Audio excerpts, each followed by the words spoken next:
All right, folks, if you could, please let me know if you can hear me now in the chat. I think we may have gotten this figured out a little bit. Um, can you all hear me? Get confirmation? Perfect. Excellent. Thank you guys so much for waiting with us. We had some outage issues over in the area that Alex and Tim are in. So Alex, our usual technical producer, it just wasn't working for him to host on our Streamlabs. So I've taken over. So hopefully it will be smooth. So it's not going to be as perfect and beautiful as Alex has it every week, but you'll be able to see us and enjoy the show. Thanks for waiting. It's 8 p.m. now, so we are officially going. As always, our audio is coming from, our music is licensed music from soundstripe.com, and our ambience comes from Sirenscape. So I'm going to toss it over to Shannon now. Yes. Awesome. Can you hear me, friends? Yes. It's like Yes. it's like a Dora. Yeah. Dora scene. All right, here we go. All right. Hi, everybody. Thank you so much for bearing with us. We love you all. We love chatting with you while we were waiting. Thank you so much. I'm going to make this really quick so we can get right into our game. As always, we have our wonderful partners, Talon and Claw, Arcane Spectacle, and now I'm going to be shouting out Eddie York, who has done all of the character art for all of us, for all of our heroes, and it looks fantastic. And I have commands where I will put in, I just played with it today, so I'm going to put in everybody's info in there in just a second. But thank you guys so much for your partnership. We really appreciate you, and we love everything that you do for us and for the community. So thank you guys. My content creators this week, I first would like to acknowledge Open_Sketchbook. This is Erica. She was the GM for the Flying Circus game on Saturday morning that I had the privilege of being a part of, and it was a ton of fun. And she made that entire game that we were playing. It was a system of her own design, and it was absolutely incredible. So much fun to play. And she did a great job running it, especially for me, who had never played anything other than D&D. So thank you, Erica. You're fabulous. Next, I'd like to shout out at D&D Elise. She hosted a Women in Gaming event on Saturday, and I got to be part of the Women in Gaming panel, which was super great. Got to chat with some wonderful ladies about being a woman in the gaming community, and it was so much fun. It was a great hour. The VOD is up on TPK Roleplay's Twitch channel if you missed it. And last but not least, I would like to shout out Manda. Yay! She is amazing. She's a part of How I Nerd, and Sean and I got to play with her this weekend along with some of our friends in chat for our first ever murder mystery, and it was a ton of fun. And she won the award for best character that night because she nailed her RP. It was just amazing. So we love you, Amanda. Thank you for being awesome. All right, let's do this thing.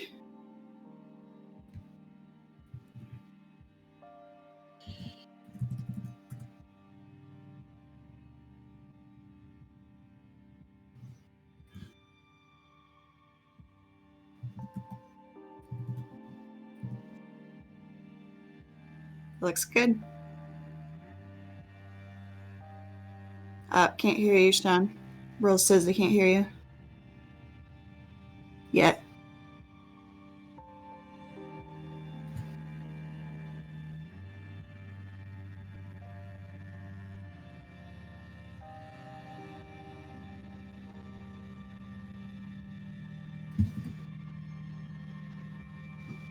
How's that, chat?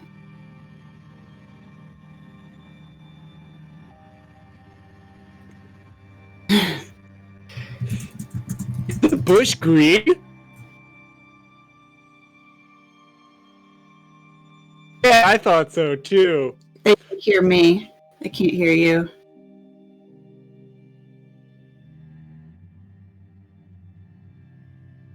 We fought a bat demon last week. And we won. We recapped it remember last that. night. Yeah, because you were off. Making friends. Yeah, off making friends.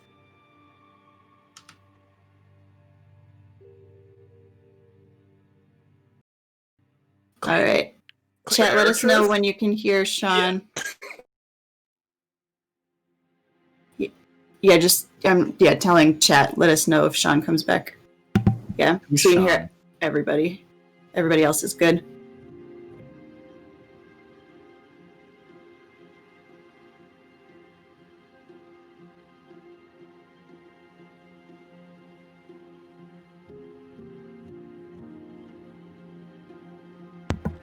Do you have an audio out setting on?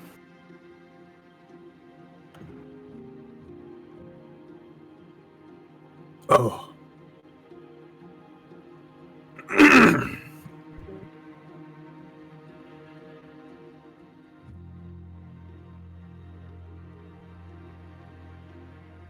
How's that, chat?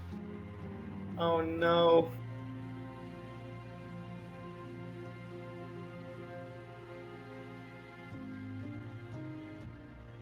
That definitely got louder. How's that, chat?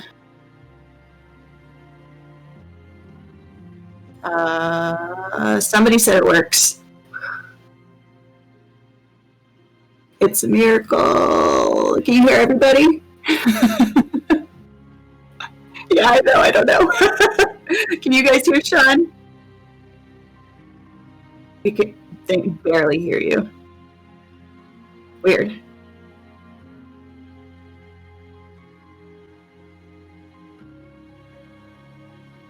Oh. Whoa.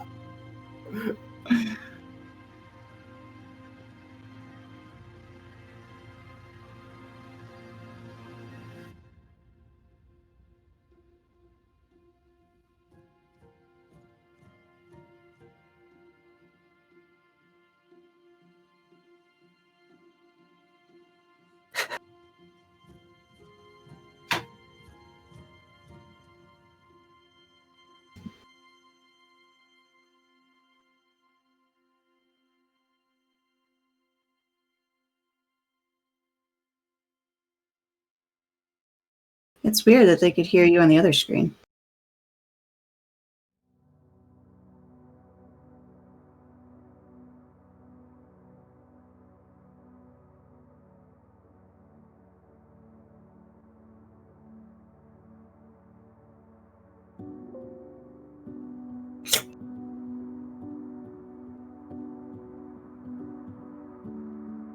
I mean, we could still hear them, so the audience could just guess.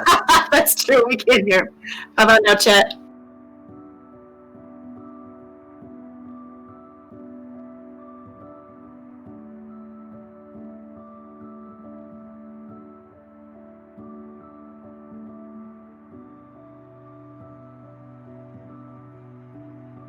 Shouldn't.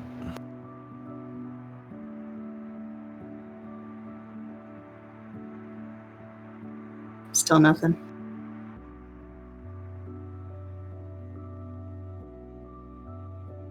What is that, Clayton?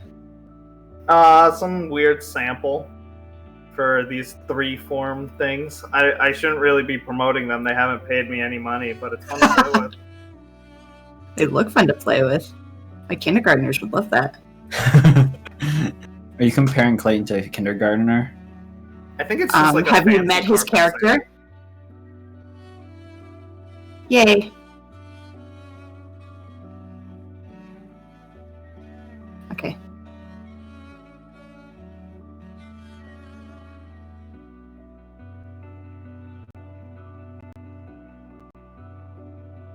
So how's everyone doing tonight? You guys come Great. here often, or like?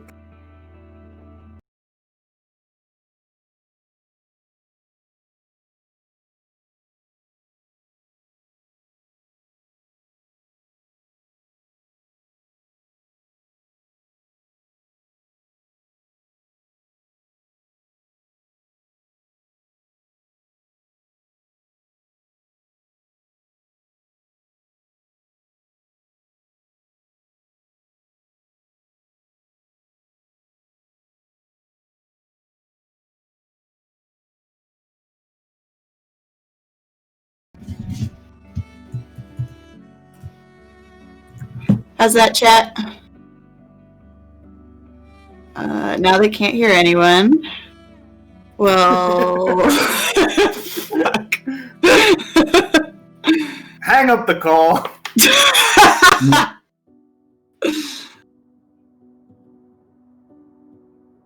Any better? No, we're back.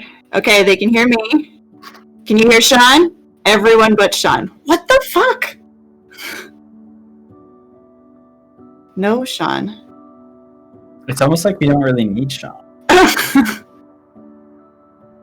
DM. Yeah, that's Go. so weird.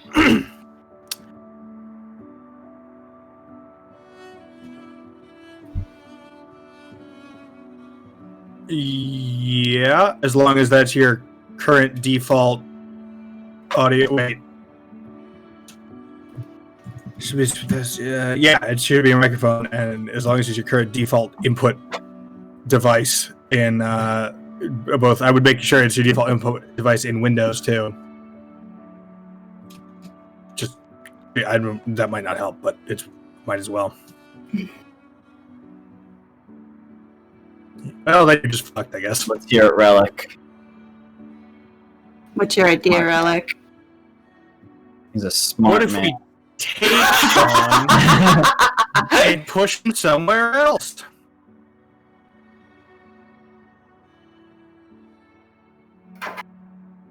Maybe we should just all let down our green screens and show people our houses. I'd rather not.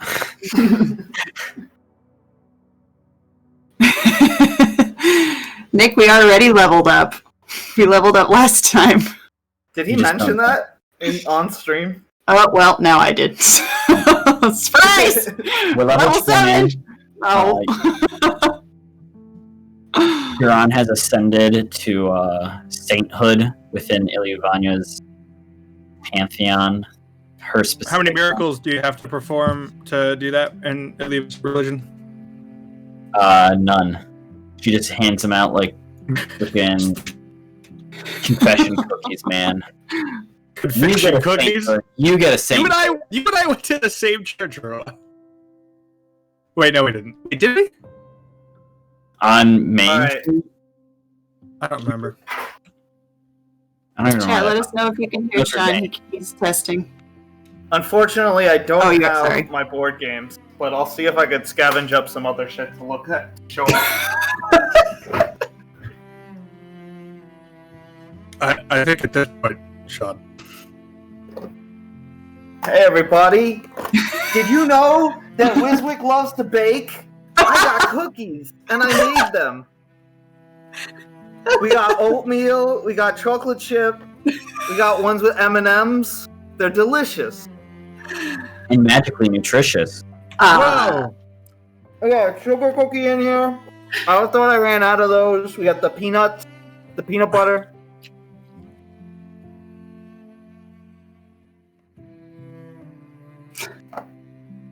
See, all this does is give me flashbacks to when that was like a commercial.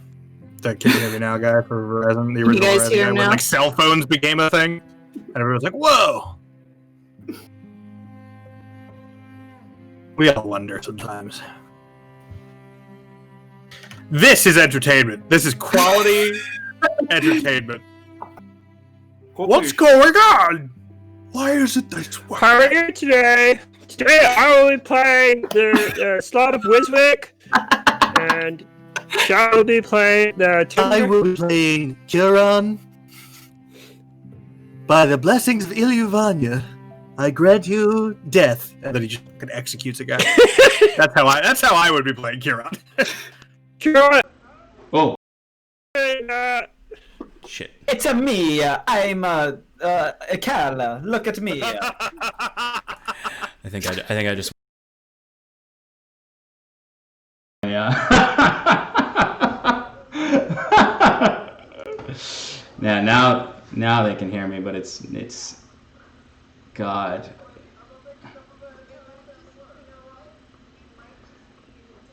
Oh my God. Well. What? Oh my God. This is because now they can't hear you. They can only hear me, and I'm just hearing you guys shouting at me. Why won't you work? Let me see if I can do something real quick. I might be able to add. Can you? What? Chad, can you hear me right now? Can you hear me right now? This is great content. Excellent content. Can they hear? I don't think, can they hear the rest of you though? Okay.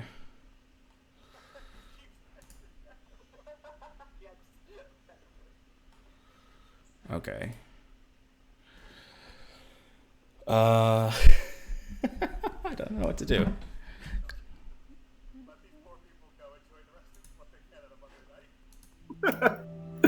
Yeah, this might. Okay.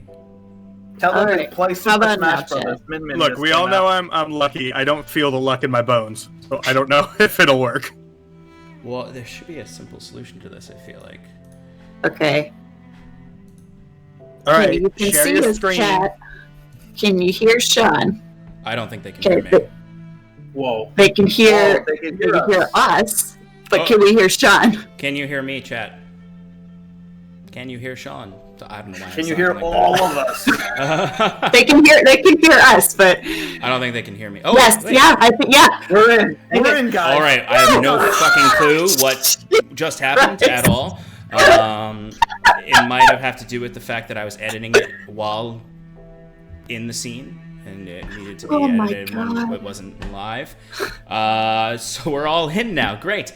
I'm gonna speed through this recap. Yep. Well, I told Recap. everybody we fought a bat demon. That's what we did last week. Done. Yeah. Yeah. Set the scene. Ooh, Okay. shit. I'm so thrown off. Yeah. All right, folks. Thank you for waiting with us on all of this trouble. We're gonna jump right into it, since now I'm not gonna touch anything, because now that things work, I don't think I should. So we're gonna speed through this recap and get right into the RP for tonight. Watch, they're lying. Some new person comes in and goes, "Why can't we hear Sean?" It's like, no. I know, right? They're just being nice to us. Be like, let them play for 2 hours, and then we'll just They'll just pretend read your it was lips great. on the VOD. We'll pretend Yeah. it was great. All right, all right. So, greetings, adventurers. Last we met, you awoke to the shrieking cries of the fiendish giant bat lurking within the keep of Driftmarch. When you stepped out into the overcast day, the shadowy fur and hide of the demon glided across the sky as it circled the highest towers of the fortress. It crawled across the stone, exploring this new world it found itself in. And when the clouds parted and a beam of sunlight would crest down upon the fortress, the creature would voraciously fling itself to the light, scratch, claw, and bite at the walls, attempting to attack whatever provided such light. After observing this creature for a while, you decided to go to the general to claim not only your bounty from opening the gates of Driftmarch the night prior, but also to inform him that you would be leaving, and to decide whether or not you were going to help with this bat. Before you entered into his tent, you overheard an argument between him and Captain Valen, your wood elf ally. Upon entering, he attempted to front a warm attitude, but quickly his frustrations began to be laid bare. He agreed to pay you a bonus if you helped his soldiers destroy the demon bat.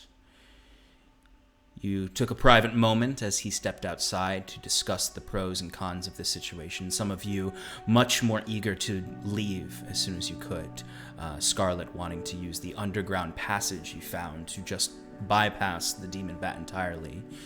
But at the behest of Timber and Curon, who both decried the further death that would happen if you did not help, you hesitantly agreed to fight the demon bat for the bonus, as well as with the help of some of Kinsley's soldiers.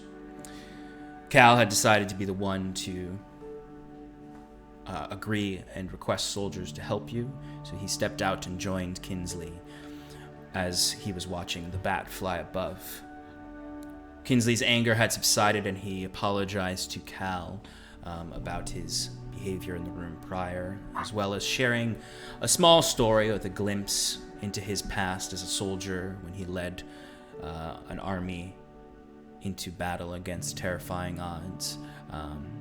He agreed to your demands with an assurance that to Cal that he was doing everything he did was to prevent worse things from happening. Cal, unsure of how to take that and also unsure if he could believe him, went to the party, and you all headed towards the front of the camp to prepare to enter into the fortress. You met with Valen then as he prepared the small squad of soldiers that would enter the fortress with you. As you devised your plan and began crossing the wide stone bridge toward the fortress, Wiswick ran off toward the caverns below to warn the Zvirfneblin he believed to be down there of the demon above.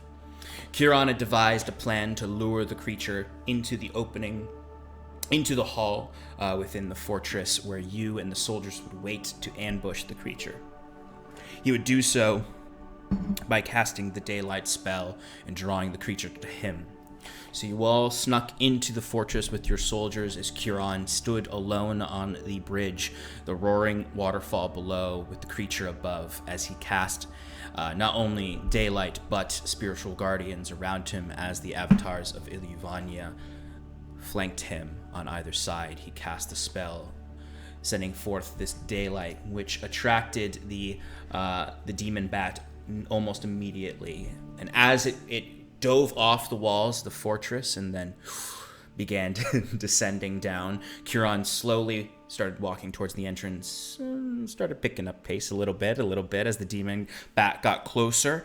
And right as the demon bat landed on the bridge about 30 feet away, about 60 feet away from Curon, he had made his way into the vestibule of the fortress. And that's where the fight began. As the demon bat charged forward, the lot of you all had actions prepared for when it got within range, and you hailed this creature with arrows, spears, daggers, magic, everything you had as the creature flailed about within this great hall. Scarlet leapt on its back, pushing arrows deeper into its flesh and stabbing it several times. Cal managed with the prongs of the black to rip one of the demon bat's claws off as it began to spasm across the great hall. And ultimately you were able to destroy this creature with relative ease, actually, with the amount of firepower you were able to lay into this creature. Curon did fall unconscious at one point in the fight as the demon bat had knocked him out, but he awoke to his friends around him, healing him and providing him with a potion. For a moment, Cal being like, do I want to waste this potion?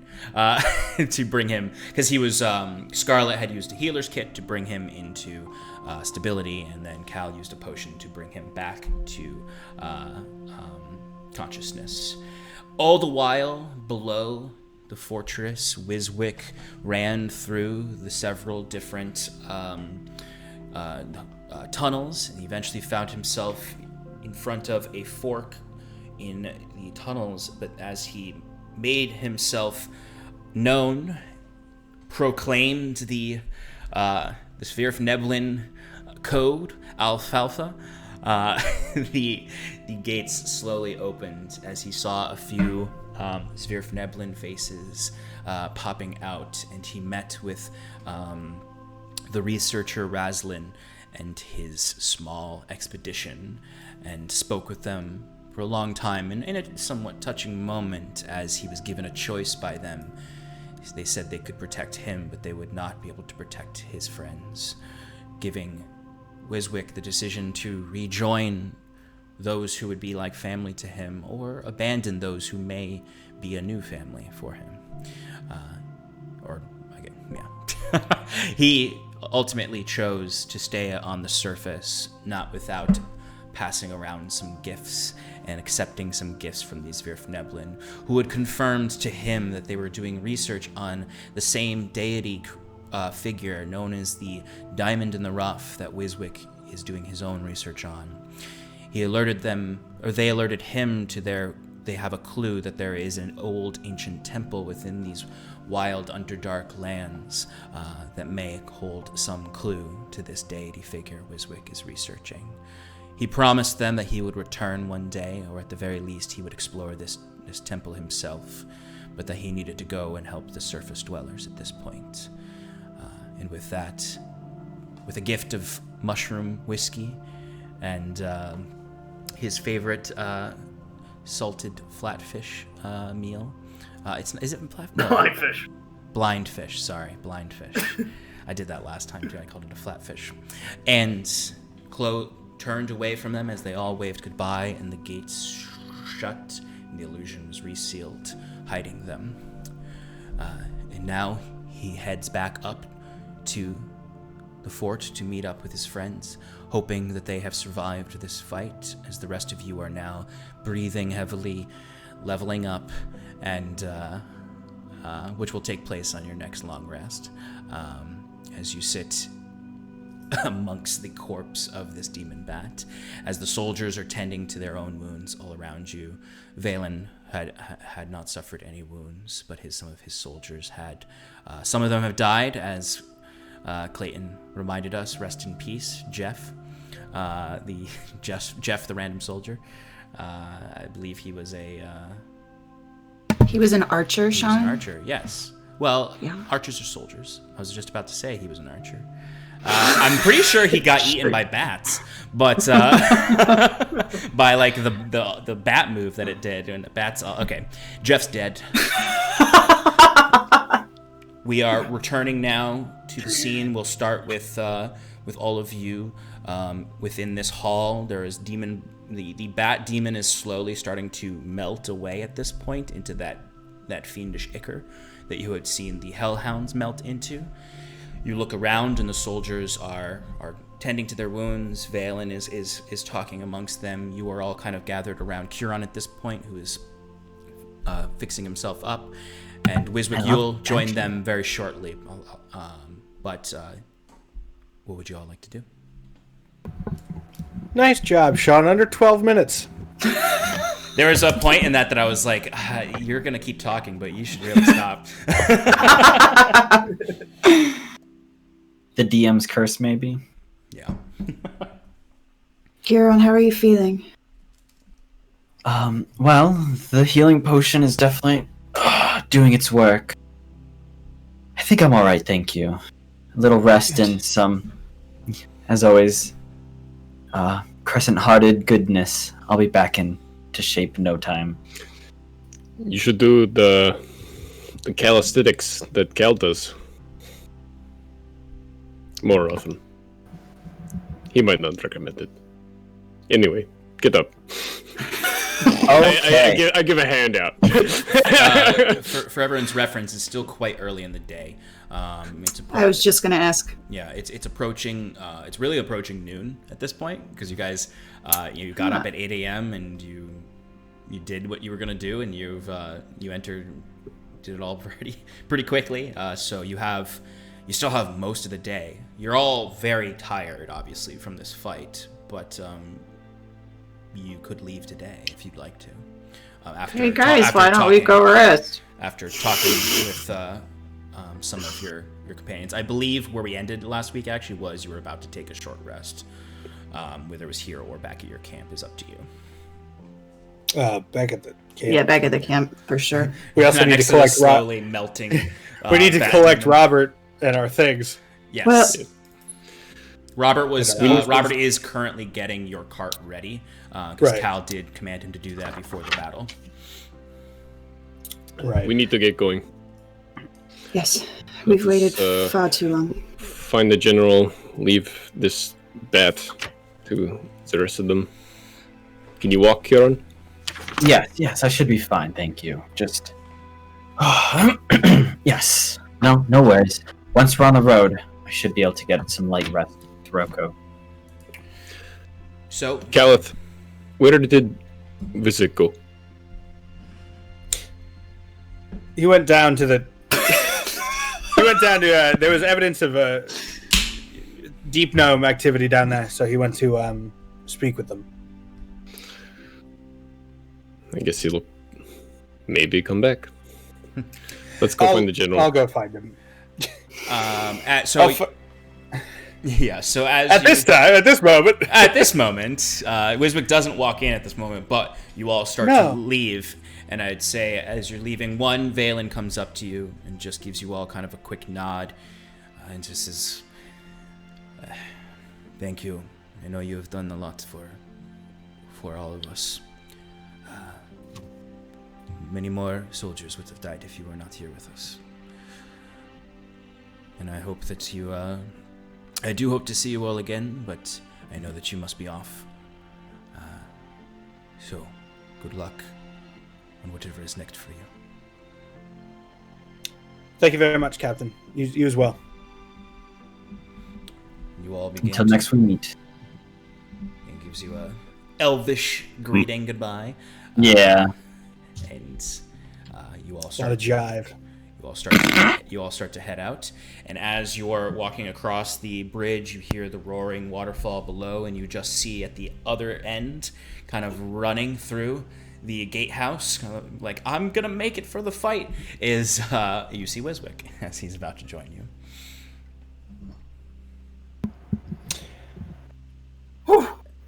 What did I miss? The entire just another- fight. We're Well, I done. mean, you guys rushed it. You couldn't wait a couple minutes for me? Sorry, there, You friend. kind of ran away from us. Again. Anyway, we don't. Are you coming or not? Well, I mean, I finished my work. Is it all over, or is everybody okay? Yeah, number Kieran of- took a few blows. And a number of the general's soldiers unfortunately perished in the fighting, but I hope everything is all right with your people down below. Yeah, I wouldn't worry about them. They're fine on their own. I learned some great stuff, though, and look, I got souvenirs. And I show off the bottle. Oh, excellent. What's in it? You know, guys, I don't know if you're into this sort of stuff. Maybe you want to step away from it. Yeah, It's a little bit exotic. it looks like very We need to either we need to discolored whiskey or just like whiskey that's been aged so long in the barrel that it's like really dark. But if you look, you can notice there's clusters of mushrooms floating in it. They look like oyster mushrooms, kind of. It looks like really bad kombucha. But it's yeah. So I mean, it tastes better than the stuff you drink up here, and it'll give you a pretty good buzz, but it might do a little bit more if you know what I'm saying. Well, to each their own, they say, and Kieran strolls past to get back to camp to rest. yes, so Yes. you all start to head back to the camp. When you get to your camp where your wagon is, and you see Robert there, and he's kind of standing next to a soldier, one of the general soldiers, who is currently holding a large chest of gold that he's plopping into Robert's hands as he's putting it onto the cart. As Robert looks to all of you and says, "Oh, you made it. That's good. That's great. You didn't die." Yes, Did you Robert. think we were going to? No. Your lack of faith disturbs me. Oh, I knew you all would live. I just, you know, yeah, great. Congratulations. This is just, the soldiers bringing over the gold, the bonus. That the Excellent. The general sending over. Robert, were you thinking about running off if we didn't make it with our treasure? I mean, I wasn't thinking of leaving you, But if you died, no. I think that's fair. Yes, No, I I was think absolutely also- going to leave. You're gonna leave your treasure with Robert? We've known him for like 2 days. If we're all dead, what do we need it for anyway? Yeah, I was just gonna go with your, if you didn't come back, why? Yeah. No, but you're here, and that's all we should think about, and how we should get going, right, gang? Wait, did someone take the chest from Robert? It's in the cart, I think, It's in the right? cart. Kieran's gonna take it and put it in the bag of holding. Oh, that's We should divvy all that up afterwards. That's where you keep that. Okay, I didn't know you had one of those. Great. Well, you've got all the treasure now. Let Robert? me know when you're ready to go. Robert, just finish getting the tack on the horses. Yep, you got it, boss, man, sir. Thank you. Yeah. Can I roll an insight for Robert? Or are you just fucking up, or is he sketchy? Because he's give me never an been insight sketchy check. before. Yeah, give me an insight check. Yeah, that's a 12. No, 12. You mean I guess what you would think is like, yeah, okay, Robert's been on, he's been above board this whole time, but he is also someone who joined a criminal organization at the age of 16, so he's got some No judgment. judgment. He's probably got some flaws, some flawed thinking on certain things, but Yeah, we're working on it. but it's like I'd say he's not so you don't think he would leave you, but he would definitely take your things if you died. That's, I think, fair, to be honest. He would think so too. So Robert then kind of starts whistling and wanders back over to the horses and making sure they're all properly fed and packed and tacked, and that the cart will be ready for whenever you need the cart to leave. Excellent. So, we should probably... If Well- we could rest for a quick hour and then head out. I just want to make sure that my wounds are properly sealed, so on the horseback they don't reopen and I bleed everywhere. I'm actually pretty wounded, too, to be honest. So that sounds a fair. couple of scratches. All right, so we're gonna short rest for an hour. Yeah. I'll roll some hit die. All right, so you all are going to short rest. While you're short resting, you do see a few of the villagers from the central camp come over, and they actually bring you food from where they're handing out food. It's a similar kind of brothy soup, mostly brothy. But this one has a little bit of meat in it. A few little chunks of not super seasoned meat, but it's warm. It is a colder day, and you're able to rest. A few of them bring you kind of like these like hand woven wreaths that have some flowers on them. They seem to be a thank you gift for all you've done. Are we talking like laurels or like Blaze. lays? More like laurels. Like put them in your head size or like... Some of them are there's absolutely some of them are like you could wear it as a little flower crown. Other ones they're not really, even some of them, like they don't seem to think you should take them with you. They're just sort of like, this is just sort of an appreciation thing. There's one large one that's kind of like classic kind of like Celtic, woven sticks and flowers. We should adorn the cart with them. I was gonna say we should put it on, And like those, the back or and that something. big one is kind of surrounded by smaller ones that you could take personally, but there is a large kind of like woven gift. Kieran, Scar- sorry. Along with No, several, okay. several like wrapped in cloth like cooked things. So like you get like some sweets Nice. from them. So like one of them brings Yeah. you kind of like a cake, a very simple Oh, cake, cake. and some just whatever they have really that they can offer to you. Some salted meat, some dried fish, all sorts of just rations and Yeah. whatever the nicest thing they can give you really. Can I take the cake? Guys, can I have the cake? Whatever. We'll split it later. Come on, this is. As Cal says, after Cal says that to Wiswick, Timber leans down next to Wiswick. Only if I can have the piece too. Kieran is adorning himself with a flower crown, and he's like stringing some around his like glaive and his quarterstaff, and just like getting a little whimsical with it. It may be the blood loss. It might be the blood loss. But he's like, maybe we are finally becoming real heroes. If Scarlet wasn't so pretty good at broody, art, she would totally be wearing a flower crown because Shannon loves flower crowns, but Scarlet wouldn't wear one.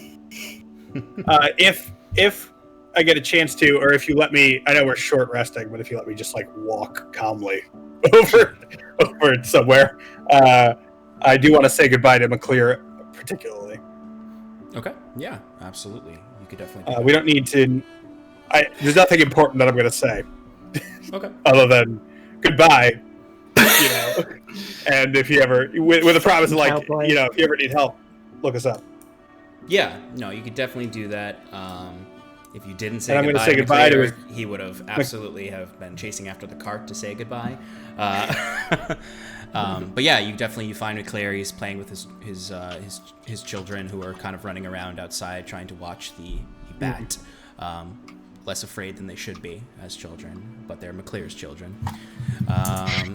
When he's with his wife and his two children, his two daughters.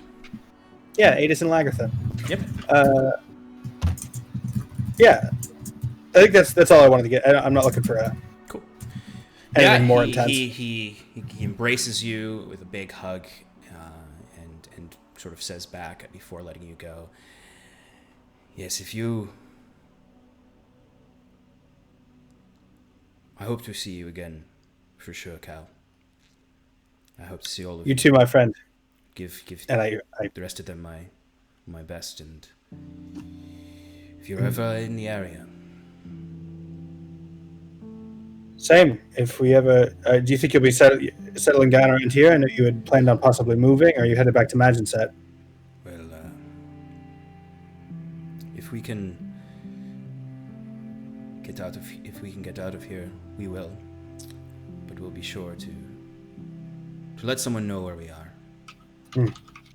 We might try to go back south.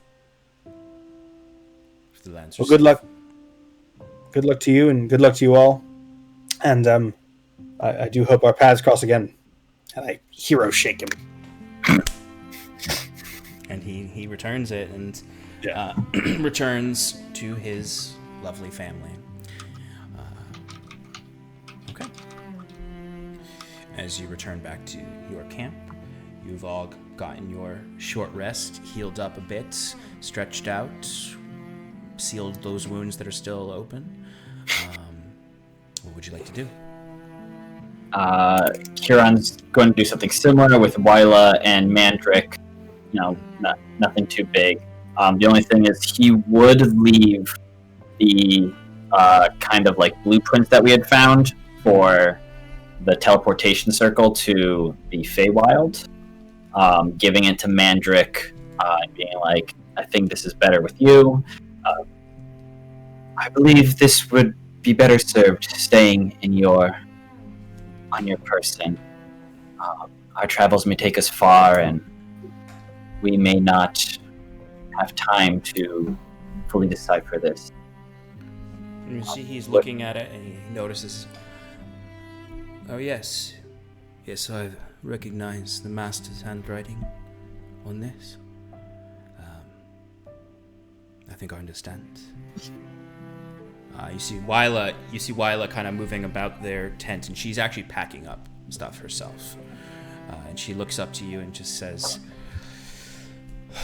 well, Kieran, I certainly hope that we cross paths again in the future. You've done much for myself and Mandrick and our studies. I hear that you are heading into Zverwold. Yes, Ornshire appears to be our destination. I believe it's upriver. Well, if you are in there for a long time and you wish to find us, we are I believe I'm going to try to bring magic to Terramron. If there's anywhere that can get him back to the Fae, it will be there. And if not to the Fae, I think he will be more comfortable there. I believe the Wood Elves, like Valen, would help feel more at home. You are.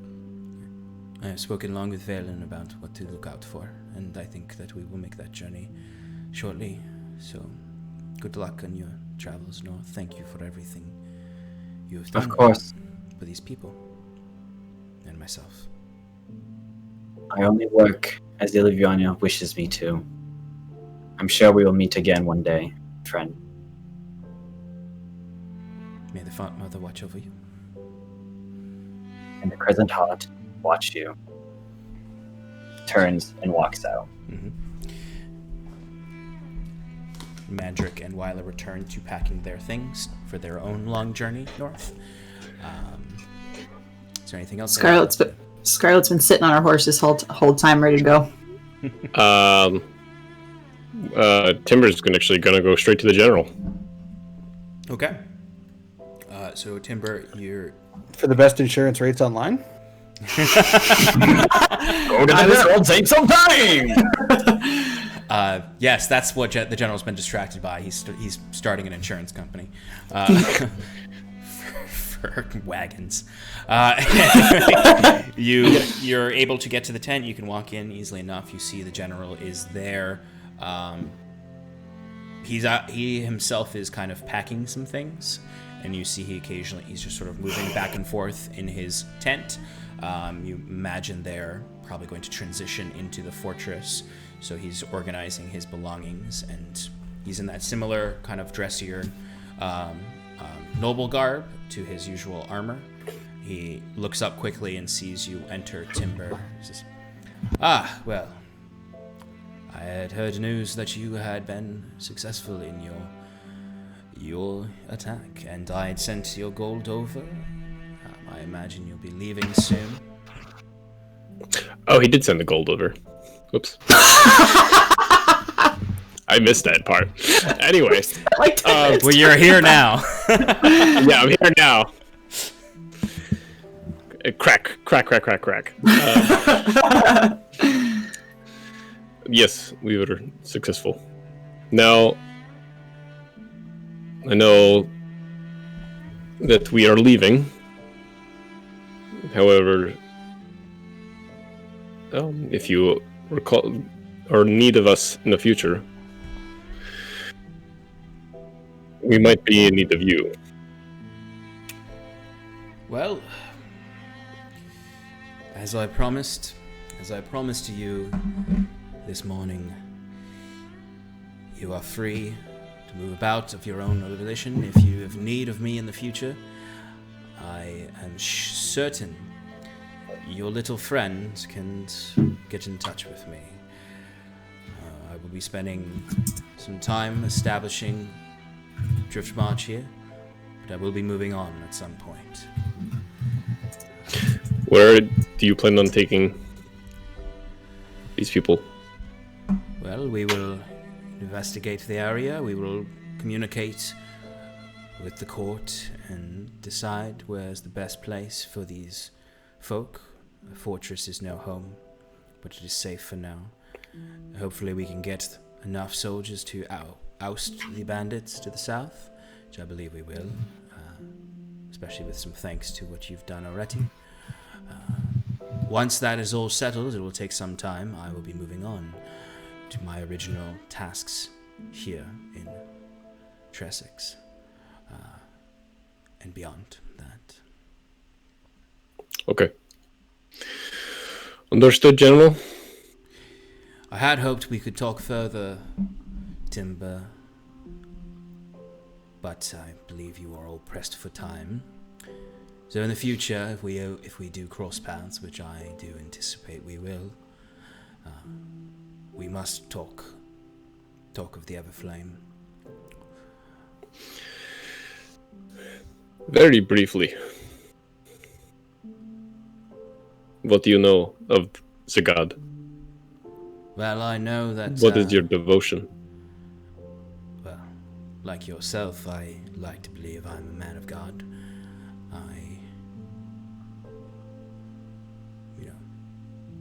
Our world is only here because of her and what she has given us. And it is That's correct. It is difficult to explain that to those who still hold on to dead gods, or the gods who've abandoned us. They breathe their prayers into the night, but those gods are not listening anymore. How do you, personally, explain that to others that believe in other gods? Well, it is challenging, and perhaps that's what I'm out here trying to figure out. But while we don't wish to rip those roots out entirely, we believe, as I suppose you may as well, devotion to the Everflame is truly where prosperity comes from.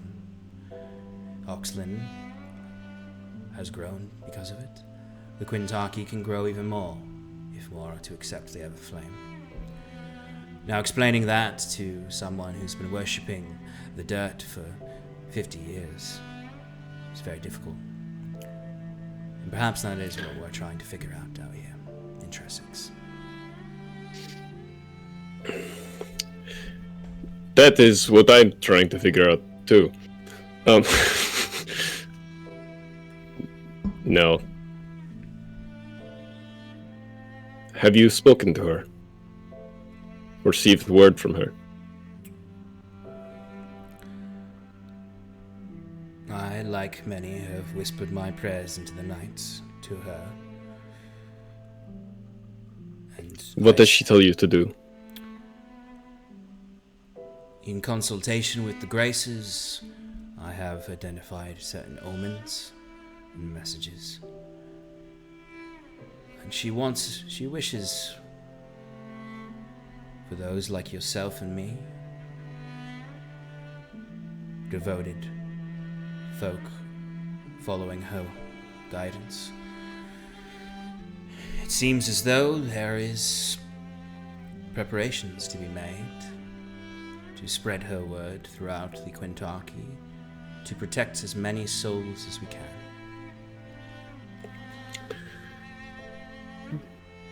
That was what she asked of me too. To spread the word and... Well, you are one of the burnt, as I've noticed from your prayer beads. So there are great things in store in your future, I believe, Timber. I hope so too, General. We have to see where she takes us. I believe it is her will to bring you back to me at some point. If you hear anything else from her, do let me know. You as well, Timber.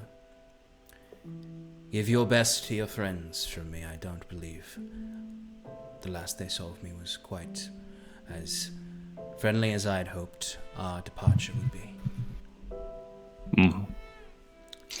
Will do, General. Until our paths cross again. Certainly, and keep your eyes wide in Svalwald. Some of their folk are not... They don't look upon her graces favorably. As much as we try. Understood. Thank you. Safe travels, friend. Crack, crack, crack, crack, crack, crack. I don't think I'll ever get used to that. As you exit, and he turns back to his belongings in his desk. You return to the camp where your friends are all gathered. Is there anything else anyone would like to do before you depart? Wiswick is just bossing Robert to put flowers on the cart. And as he sets up a large wreath, I cast Minor Illusion and inscribe the words, "Bless this mess," inside of our wagon. And I think Wiswick says out loud to Scarlet, This looks great. I wonder what happened to Jorhan. Remember him? Yeah, and he jumps out of the freaking cart and looks at you and says, because he's been at the cart really the whole time. Jorhan, where'd you come from? I didn't even see you there. He's been doing his own thing in this camp. Jorhan does love it though. He would say to you, Wiswick, as actually I guess he would step out and look at the cart and be like, I say he slept in, but he's just looking at through the shrieking bad demon. He'll just look at it and it's like, that is pretty good job. He is. Wait. There's still a shrieking bad demon. No. I meant he slept through. Oh, he the slept demon's through the. shrieking. I was like, wait, what? And then another demon now. No, Jorhan. Yeah, this is my first attempt at floral arrangement, but I think it came out pretty well. And he would. Gentlemen, can we be on our way, please? As I'm putting something in the cart, loading it with Robert, I go, you just need to put another, what is it, live, laugh, love. Put one of those there. Very popular text in Honduras. I was gonna make it really, never mind. Keep going. Doesn't matter, okay. So, Jorhan will look around and say to you all, we are going to Sverwold now? Yes. You're coming with us? Also, yeah, what is your plan, Jordan? Well, I suppose since you are heading to Oranshire, I will leave you there. I just want to go back to Sverwold. It is where I'm from. I will then make my own way back home. Johan, if there's any information that comes to you that you haven't already told us, it'd be most helpful. It becomes clearer sometimes when you ask questions. How about any underground ancient ruins that you've seen in Sverwold? Oh, there are ancient ruins all over. Cal mounts up. Where's the biggest ones? There are several crypts and other... This seems an awful lot like a conversation that we had on the road. Yeah. You guys can definitely start getting ready to go. As you start talking to him, you can talk more to him once you're out of into Sverwold itself. The cart starts to move. Remind me who is on horseback and who is in the carts. Horseback. Okay. Also horseback. Okay. Horseback. I believe the cart probably has Timber and Jorhan in it. Yeah, because you have Jasper, right? Wiswick is on Jasper. Yeah, I'll go horses. Robert, I believe, drives the cart. Yep. All right, so you all start to exit with your horses around the cart. The cart starts moving.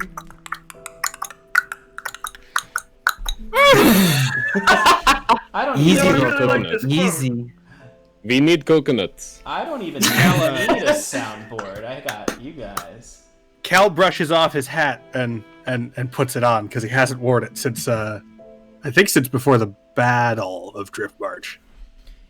Yes, yeah, your hat's been off for a while. A shame, really. But yes, so the cart starts to move across the bridge.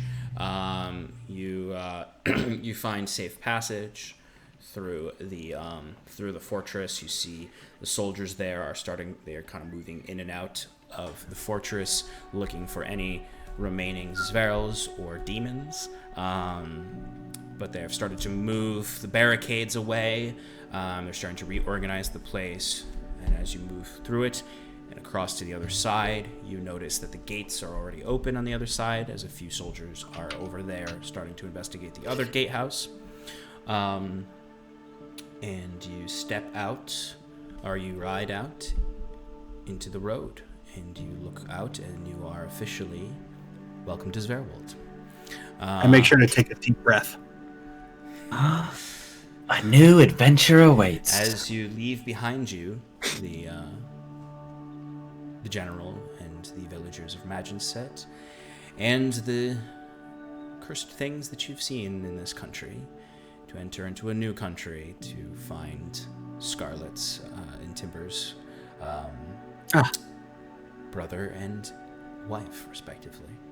What a hell of a season 1, you guys. That's a wrap. It's a wrap on 1. All right. Starting to now. That's a wrap on McClare. That's a wrap on Kinsley. You guys did a great job. We'll see you at the wrap party. Thanks so much. Can we set up for scene 34, please? All right, get everyone to 1. Can we get makeup 10 on chunky Cal? monkeys eating Jaffer, chicken. 10 chunky monkeys eating chicken. 10 chunky monkeys eating chicken. We gotta have a new Highlights. Get him a goddamn highlight. And action.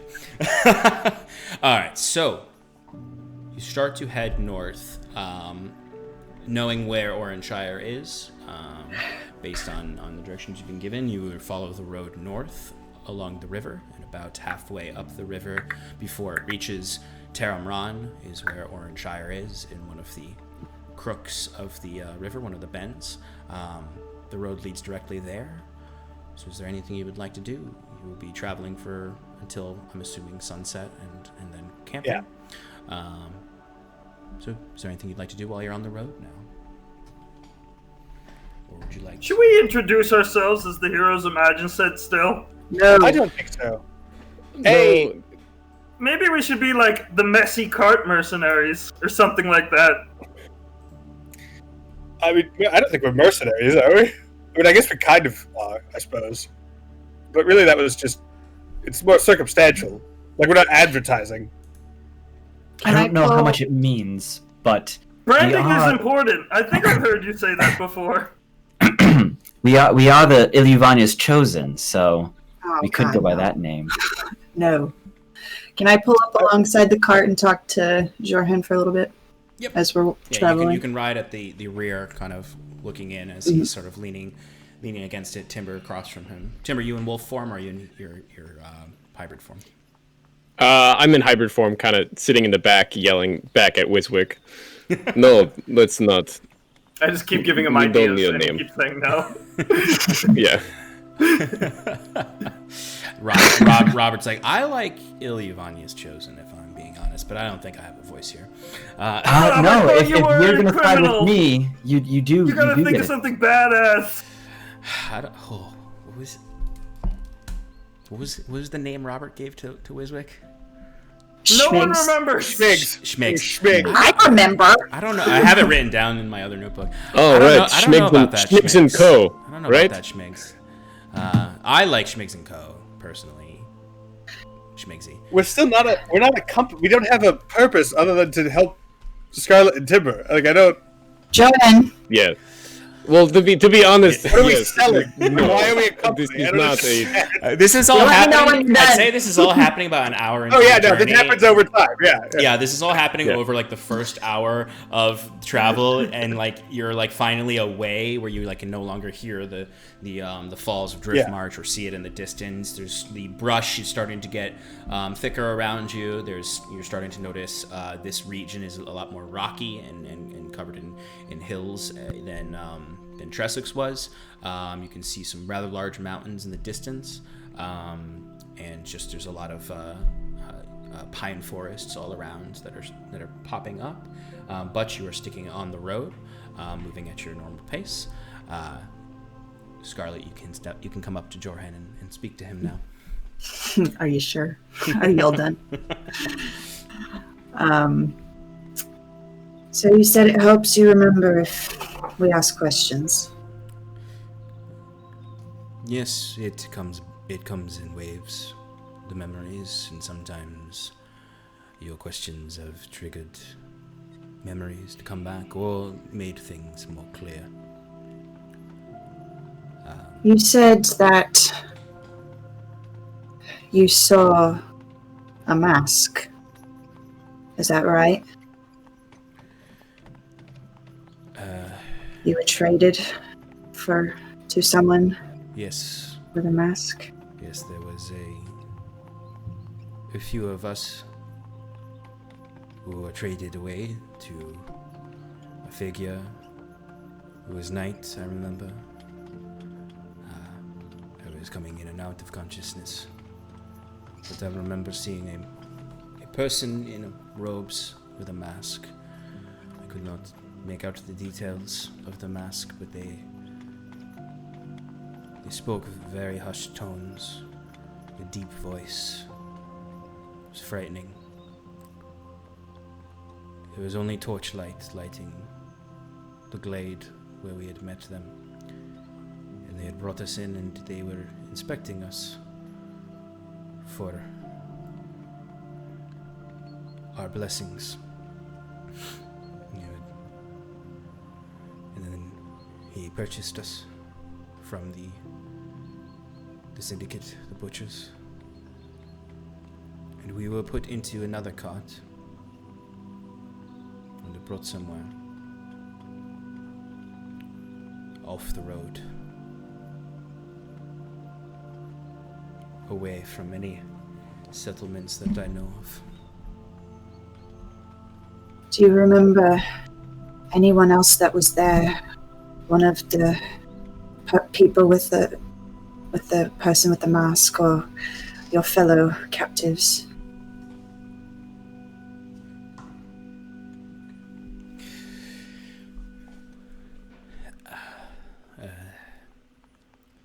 There was I remember that the butchers were nervous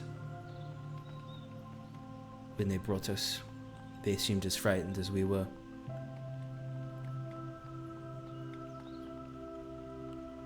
They said they had not done this in a while. When we were given over, we were brought somewhere in the cart, and the figure never spoke to us. But when we would stop,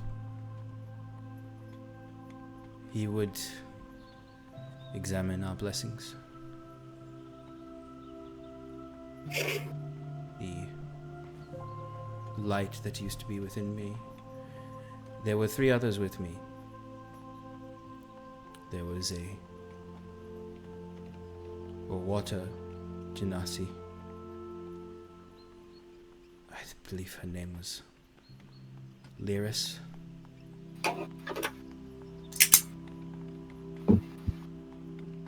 There was a tiefling.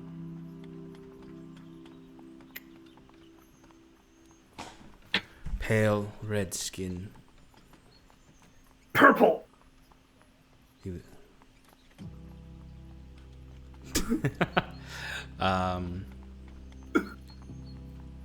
all I remember is No, Wisvik, that should not be our name.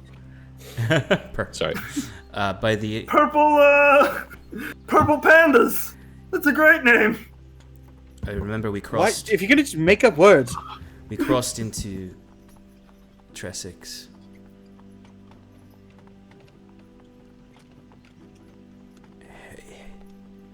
And he brought us to a location where he began to experiment.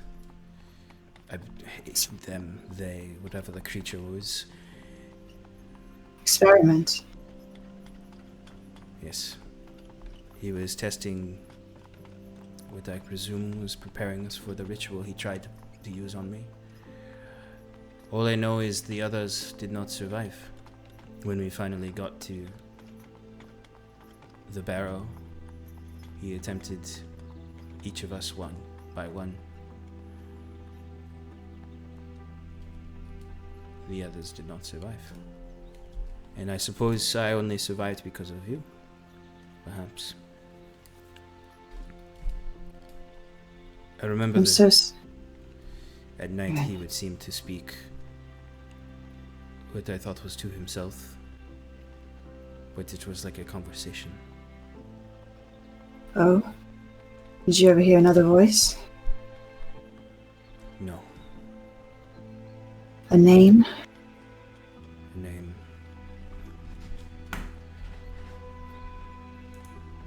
One name.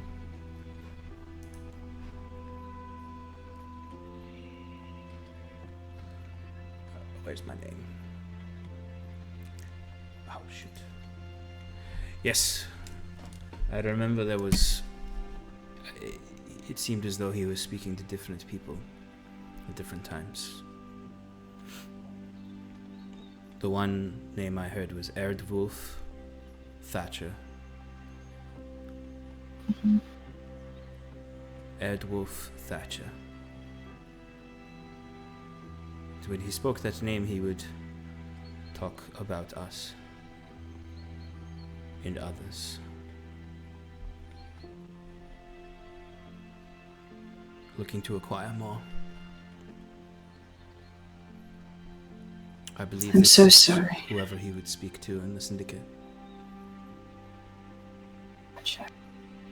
This is very helpful. I'm so sorry to make you relive it. Yes.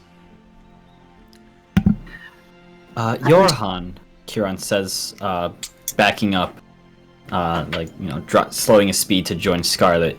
You said that you were blessed before this. Was it by a specific god or goddess? Well, the stories that they would say in the village I was from is that those with, like myself, Asuma, are blessed by the Celestials. I don't know who, but I used to be told that it was Adria who blessed us. Some believed it was the Stormlord, because that was who we primarily worshipped there. And I'm sorry, Adria. Who is she?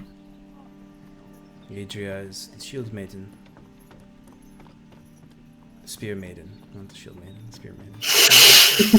The Lawmaster? The Neutral, Lawmaster, yes. lawful neutral? She was... She was said to have been close. Sorry. Yeah, I've got my page open too. I can see you in here. Oh shit! Oh no! What are you talking about? She was one of the remnant. And I guess, I mean, you would know what the remnant are. Right.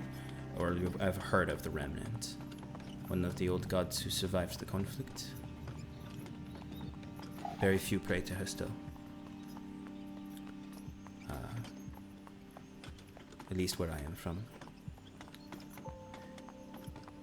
But it is said that she still walks the halls of her land, her world, though they are empty. As all of her kin were killed, the stories say, in the Morrisir conflict. Save her uncle, Tuatha. It was said that it was a great blessing if she took interest upon you, since she has not done much in the mortal lands, since she helped, as the stories say, helped restore order after the Morrisir conflict. This is why they call her the Lawmaster. But few have seen or heard from her. Prayers go unanswered. But if I was blessed by her, it has been taken from me. As you can see, he gestures to the fallen Aesmer aspects of his form. And there is an emptiness that I feel since I awoke in that cave.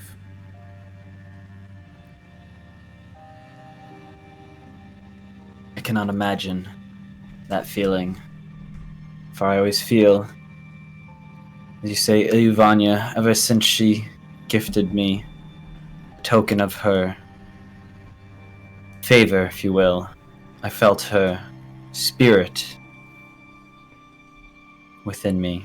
To have that taken away, terrible, terrible thing. I'm with Scarlet. I apologize if these bring up bad memories, but the more we know that's at work here, the better. Well, I would not be alive if it weren't for all of you. Though I feel great pain in the emptiness, there is still much I can do with my life now that the chains have been broken. The last thing I really have learned since coming back is I still occasionally will hear his voice in my head when I sleep. The masked one. I think during the ritual, when I was wreathed and wrapped in the yellow cloak with the mask, I only saw visions of Svalbard being destroyed.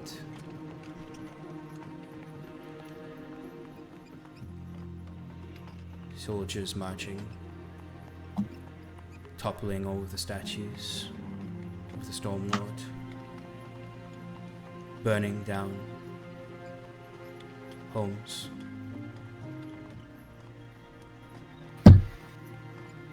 And I Could heard I- a voice like the masked one,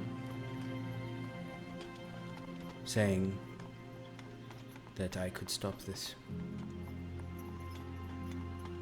Could I possibly have hearing this, like, trotted up and say, Does the voice sound anything like this? and I want to use minor illusion to mimic Zafra's voice and say what he told us that the voice said. Like, I basically just repeat what he said back to him in Zafra's voice. Oh, I see.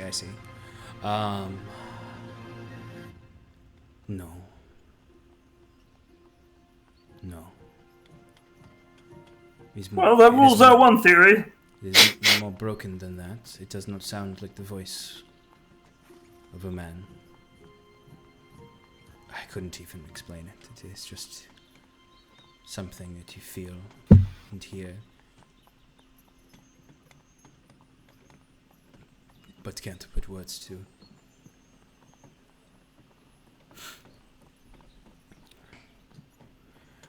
I suppose I will bear it forever. Until maybe I get my blessings back. But I will do what I can in Driftmark or in Svalbard. See if I can find any of my family. I hope that you do. And your enemies are ours as well. Yes. If there is any way to get your powers back, or to stop your nightmares, we'll do our best to find it. You are all too kind. And I hope that you find your own peace. I have heard you talking what you were all after, or why you are heading into Svalbard. The entirety of the country, at least until you pass the mountains, is riddled with criminals. The syndicate, you're everywhere.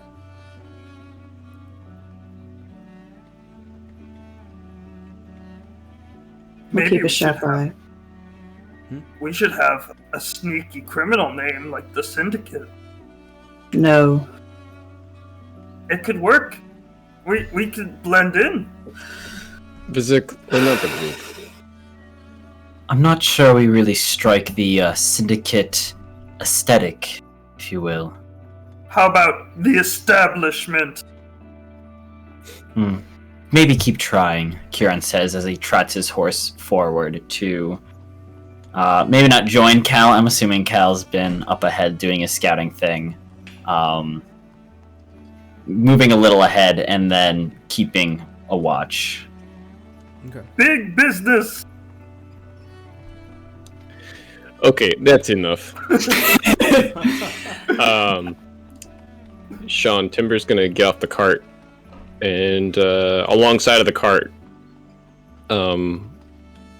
through brushes and stuff like that, look for ingredients for stuff along the travels. Ooh. Alright. So over the course of 3 days, we don't have to do this right now, Sean, We but that's what I'll be doing across 3 days. during the entire travel. Okay. Yep. Good to know. We can settle that later. All right, so you continue traveling on the road.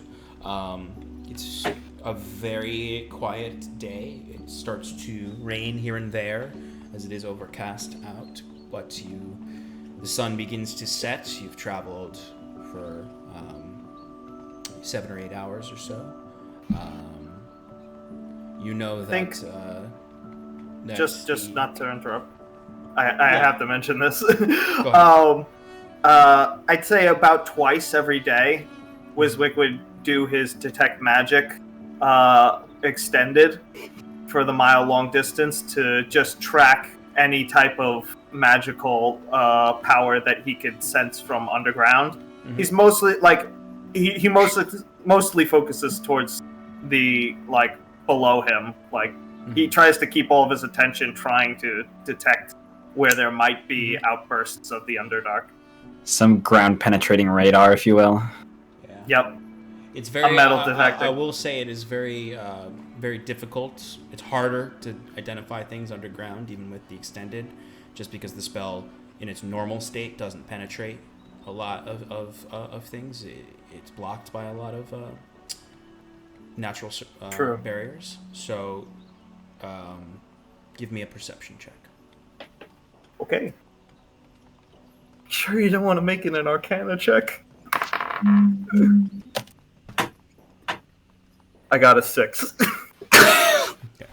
It's very hard. You get occasional blimps of here and there, but it's hard to identify what they are. They could just be magical essences within the ground itself, or it could be false thing. Positives. False positive.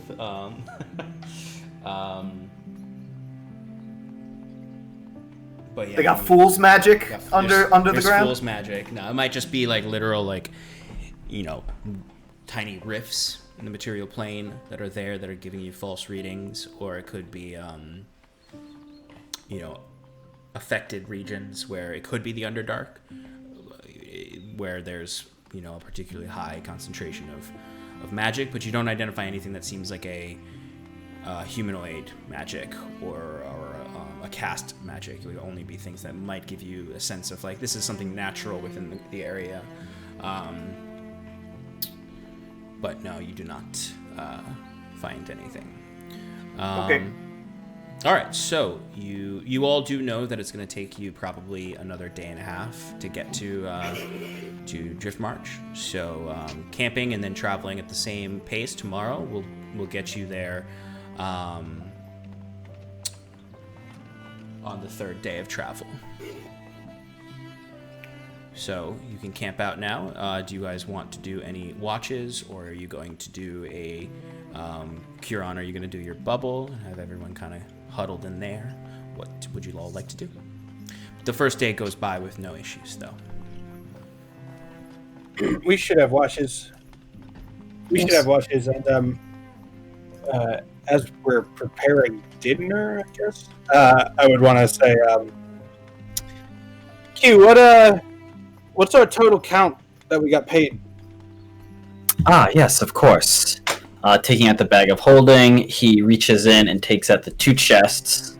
One that I believe has 1,500, and the other should have 500. Mm-hmm. So 1,500 from making our way through and opening the gatehouse. 500 for taking out the aberrant bat creature. Bringing our total to 2,000 gold pieces. So it should be 400 each for us. I can, of course, give that to you now if you'd like. Yes, I'd say let's split it up. That way, in case, Jordan mentioned that there were criminals around, and at least it's harder for them to steal everything if we'd split up. Of course, I believe it would be safe with me, but understandably. No, it's no judgment on you. What if they sneak in when we're not seeing and they steal just the bag of holding? We're kind of, as they say, there is up a creek.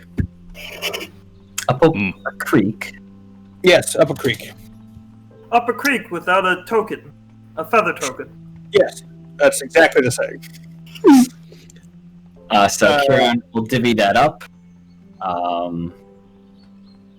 So everyone gets 400 gold pieces. Excellent. Kieran. Good. Just kind of as a note, Sean, Kieran is keeping most of his valuables in the bag of holding, which he constantly keeps like tucked into like breastplate or whatever in a very secure spot. Good to know. I give Robert 20 gold pieces. You see, he takes. As I believe we had negotiated a 5% bonus for any additional spoils gained. We did. And he very excitedly takes it. He's currently like getting the campfire ready to go and setting up anything that you've asked him to set up in your camp. I imagine we'll develop roles over time. Yeah, as he sort of takes it. Oh wow, yeah. I forgot about extra bounty. Yeah. Yeah, you shouldn't forget about that. Sorry, I spent a day. He says, I'm sure. Not really thinking about how weird of a day it's been for you. All right. Yeah. Okay. Anything else you want me to do around here? Yeah, Robert. Do you have any family? Oh, do I have any family? Yeah. Well. Yes. Yeah. Yeah. I mean, I have family. Yeah. I got a mom and dad back in. Oh, that's good. Where I'm from. That's good. I don't remember if we ever talked about this, Robert, but would you run away? Oh well, yeah. I mean, no. I left, yeah, but I was gonna go back and visit. Okay, sounds good to me. I told them I got a job in Tresix. Mm-hmm. And you did. And I did, really. I wasn't lying to them, but I was kind of lying to them. And right. I would send some gold back every now and then. Well, that's good. That's excellent, at least. Hopefully, were you making a lot with them? I feel like... Not this much. That's good. So, yeah. It's more a room and board kind of thing. And a little bit of gold here and there, but nothing like this. So I'm happy. Understood. You're happy. Yeah. I'm very pleased with your performance so far. Oh, that's great. Thank you. You need to do like reviews or one-on-ones or anything. Oh yeah. Well, this is only the second job I've had outside of home. You're doing great. You're gonna learn a lot, Robert. Probably mostly about tending moves and setting up camps, but you're gonna learn a lot. Oh, great. Excellent. Yeah. Keep it up, and maybe you'll get the promotion. I didn't know there was room for advancement. I pay him. You don't pay him. Fuck you. When he says that, when Timber says that, he looks over and smirks at Cal. Robert, just keep your nose. You're doing great, and I chuck him on the shoulder like a light. And he's like, oh, yeah, yeah. Get out of here. Okay. And you see him just sort of walk away and start setting up his own bedroll. Yeah, that's fine. I can take the first watch if you want. Okay. You want to do? Do you want to do the hour, and then Kieran takes the last 4? Is that okay with you, Q? Of course. I shall just be within my tiny little sphere, if you will. Kieran says, ritually casting Lehman's I think time. we should all be within it. Good. Well, it's nice that it's there. We can run in if we need to, but we don't want to leave the animals out here and find ourselves horseless in the morning. Also, it's a brisk night. No, I mean, like, it's fine. I think it's fine. Of course you do. City boy, of course you do. No, get in the bubble.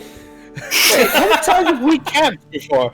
Fuck you, actually. I wouldn't say that. Well, frankly, I think if we need to, if there's something dangerous out here, we'll go in the bubble. Okay? I'm going in the bubble. It's a little stifling in there, to be honest. A lot of smells, a lot of heat, and it's too much. Timber just walks away. Actually, it's self-regulated to be cool. So if anything, Well- it'll be cold. Well, And it do a good does job. not smell. I've Well, already it doesn't smell. Killing A lot of me. people- and I There's a lot still of people like in it it. in there. As Kieran says, it doesn't smell. The bubble goes up around him. He finishes the ritual cast. Those of you who would like to stay in the bubble can. If you don't want to sleep in the bubble, you can't. Or you can. You can sleep outside. No problem at all. I nod to Scarlet and say, I'll take second watch. I nod back, but don't say anything. And move my hat in front of my face. Okay, so you all start to find a comfortable place, either outside the bubble or in it. Who's in the bubble? Who's out? I cast Find Familiar, and I guess I go in the bubble. Okay. So Cal's the only one. Cal and me are the only ones out. Yeah, Robert's out too. Yeah. Robert's. And what about Jordan? And Jordan. Joran would sleep in the bubble. And Robert, I'd say, actually he'd probably sleep in the cart. He'd probably want to stay by the cart. That's his job. That is his responsibility. He's like, this is what I do. I don't want to fuck it up, so I'm gonna sleep in the cart. Get one with the cart. The cart is me. I am the cart. The cart is me. A la carte. This is my cart. There are many other Scarlet, like. if you'd like to give me a perception check. Yes, please. I am in particular. I'm keeping watch, but I'm also staring to see if Caleb's around. Sneaky bastard. Fuck. 11. He stares at you without a sound. Yeah, I'd say, Scarlet, you don't really notice too much in the night. I'd say like the first beginning of your watch goes without a lot of trouble, so you kind of get distracted thinking about Caleb, and you're not really paying as much attention. You're sort of just thinking about replaying the scene over and over in your head of him speaking to you, or not speaking to you, standing over you, and kind of when that, and more so, you're more so playing over in your head the first night you saw him, when in Bragdon Glen, as it is less painful to think about. But you don't see any sign of Caleb, but you also don't see any sign of trouble as you slowly start to get tired at the end of your watch, and can wake up Cal if you'd like and head into the bubble. Yep. I'll wake him up. I won't say anything. I'll just shake his shoulder. I actually don't want to go in the bubble either. Okay. So Just gonna set up my bedroll outside. no problem. You guys are kind of, I'd say you're just off the road in like a little bit of a lower area by the trees, so you can easily find a comfortable space, or as comfortable as possible. Yeah. During the changing of the guard here, I think Cal would be like, any motion? Nothing. It's quiet. Good night then. And then Good night. step out into the watch zone. All right, Cal, give me a perception check. From inside the bubble, Wiswick is minor illusioning bunny ears and big noses on them as they walk around. They can't see it. You should be asleep, dude. You're gonna get hit with exhaustion. It's at 11. Another. You got an 11 too? Fuck. Great. It's okay, Kieran will see everything. That's true. Doesn't matter if we're dead. I'd say, it goes by. You don't really notice anything. Similarly to Scarlet, everything seems fine, so you kind of drift off and think about the last few days of events, and kind of thinking about, I'd say what really comes to mind is sort of like the weird way that you're sort of free of the general and that those events. You start to think about, the way that you saw the general at the end there. You start thinking about how different it was from when you first saw him, and how he used to seem like someone to look up to, and then you were like, he's just another, he's just like my father. But once again, you don't really notice anything. It's just sort of the night. It's very dark. The stars are all hidden behind the clouds. As you come to the end of your watch. It's really unfortunate we didn't set up who had the next watch. I'll go. All right, I open the door to the bubble. You walk in. You literally just walk through the wall. I Well, imagine that's just Cal the like bubble. I've at the beginning just sort of like moving around the bubble, kind of looking for some kind of entrance, and then kind of, oh no. All right, I gently kick Wiswick awake. Okay, my turn. Okay, I was meaning to do some research anyway. I got this. Yeah, make sure to look too, though. Well, I mean, that's what the bat's for. And I summon Jet on my shoulder. Cal is just he's like a half shrug. It's not even like a shrug. He's not even like whatever. He's like, yeah, okay. It's also like when you see Jet, you're like, he really looks like a tiny version of that big bat we just killed. Yeah, that thought crosses my mind, but it's sleepy time, and so I'm just like, yeah, sure. All right, Wiswick, you want Jet to do the primary watching here, and you're going to do other things?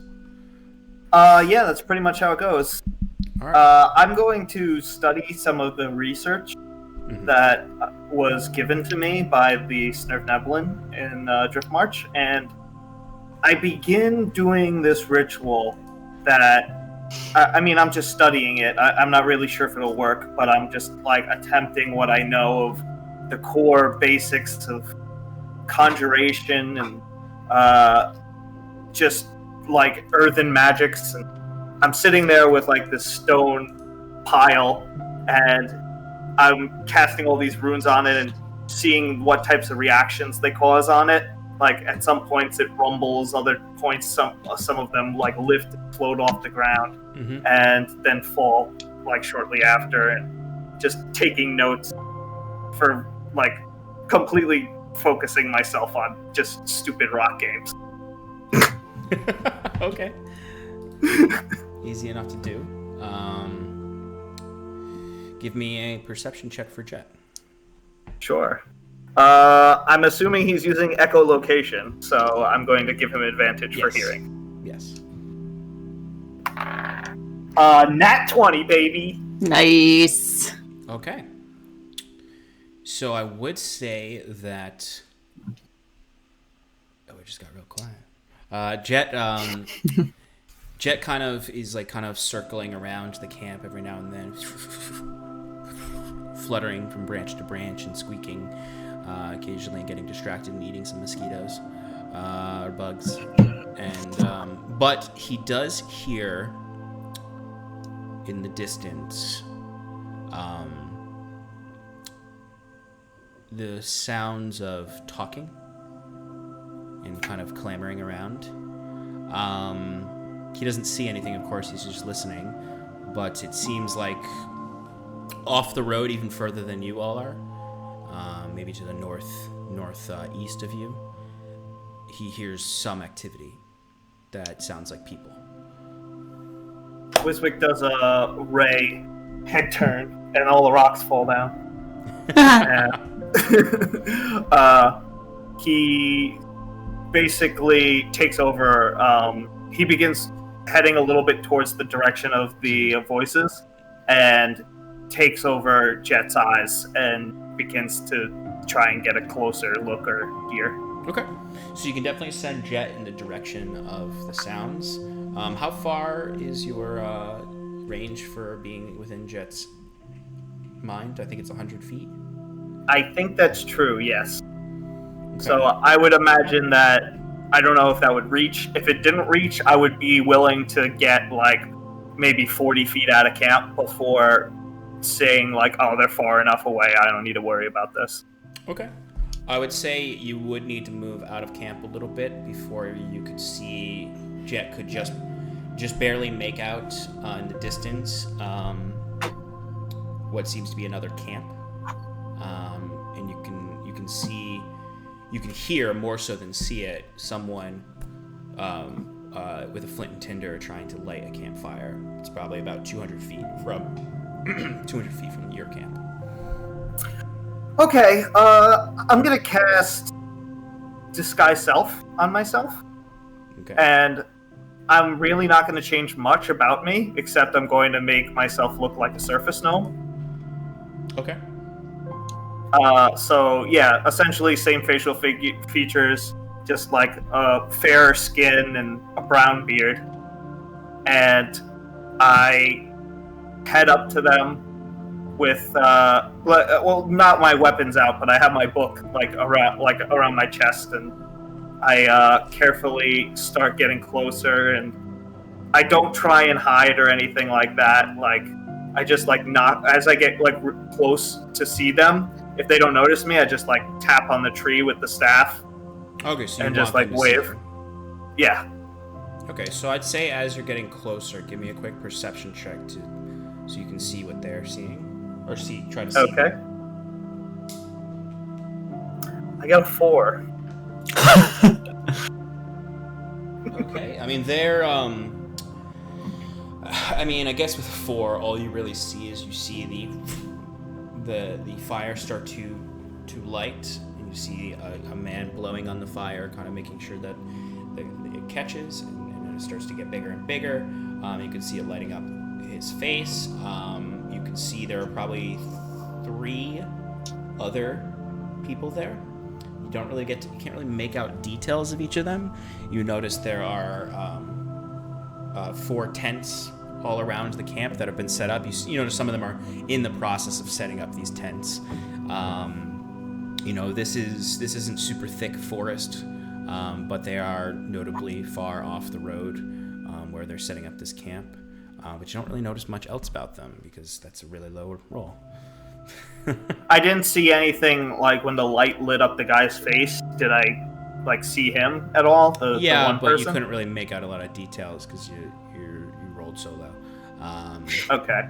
It's a human. I can tell you that at least. Okay. Yeah, I think I'm just gonna do what I said. I'm gonna go up carefully, slowly, and if he doesn't notice as I approach, I just make myself known. Okay, so as you walk up, I'd say they don't notice you at first because none of them seem to really actively be looking out of the camp. But as soon as you come in and knock the staff against a tree, you notice it's 4 tents, and you notice there's the man who was working on the fire has moved away. There are 2 folk that are kind of working on their tents, but you see there's one person sitting in front of their tent who's the closest to you on the left, and as soon as you tap, he immediately stands up and draws a sword and looks over towards you and just says, "Who's that? Who's that?" No need for alarm. I'm just a traveler such as you. I don't mean any trouble. You see he has this short sword and a shield that he picks up. As best as you can tell, these look like some of the Zverals that were occupying Driftmarch. Like they're wearing similar makeshift armor to the Zverals that were marching on the campsite. But he has not let down his guard when you saying that you're just a fellow traveler. He says, "What do you want? What are you traveling through the woods at night for? Sneaking up on our camp?" First of all, who's sneaking? It was very obvious. Did you hear the knock? What do you want to know? I just want to know what brings you here. I mean, I'm all alone in this forest. I've been traveling for days, and I think I'm close to Driftmarch, but I don't know. I got lost from my group, and I just wanted to see if there was some people that could help me. You see the guy immediately looks over to some of his companions who have kind of stood up and are walking forward. They all have weapons out. He's the only one who's like actively pointing the sword at you and holding his shield up. They're all having their swords at their waists and they're looking to each other. I think as they group up, my book goes from like against my chest to like open like this, like in front of me, but I still haven't like done anything. Okay. Give me a quick deception check Sure. for your story. 15 plus 0. 15, you said? 15. Okay. So they kind of look to each other, and you see the one who is lighting the fire, the sentinel who saw you, kind of looks to him, seeming probably the person in charge in this area, and he just sort of sighs and just says, "He's nothing. He's nothing." And he puts his sword away, and you see this person comes closer to you and just kind of kneels down a little bit and says, "These are strange lands for a little gnome to be lost in. Where are you coming from?" Well, I'm not your average gnome. I'm coming from a small gnomish village called Bumbilly Bargatown. Bumbilly? Ever heard of it? I have not heard of Bumbilly. Where is it from? Where is it? Oh, northeast. Way up the hill over there. You're from Sivia? I've heard of Sivia. You are a strange gnome. You said you were lost from your group. You were going to Driftmarch? Yeah, I wanted to see what all the deal was about. I heard it was a beautiful place. You see, I'm an artist. I love to draw landscapes and make maps. I would avoid Driftmarch if you are heading that way. It is not as beautiful as you think. Really? Well, I heard it was a marvel. It's very dangerous. With those huge... is that where you came from? What happened there?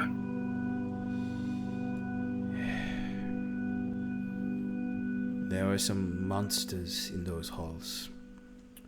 Oh my! Well, that does sound scary. Do you need help finding your friends?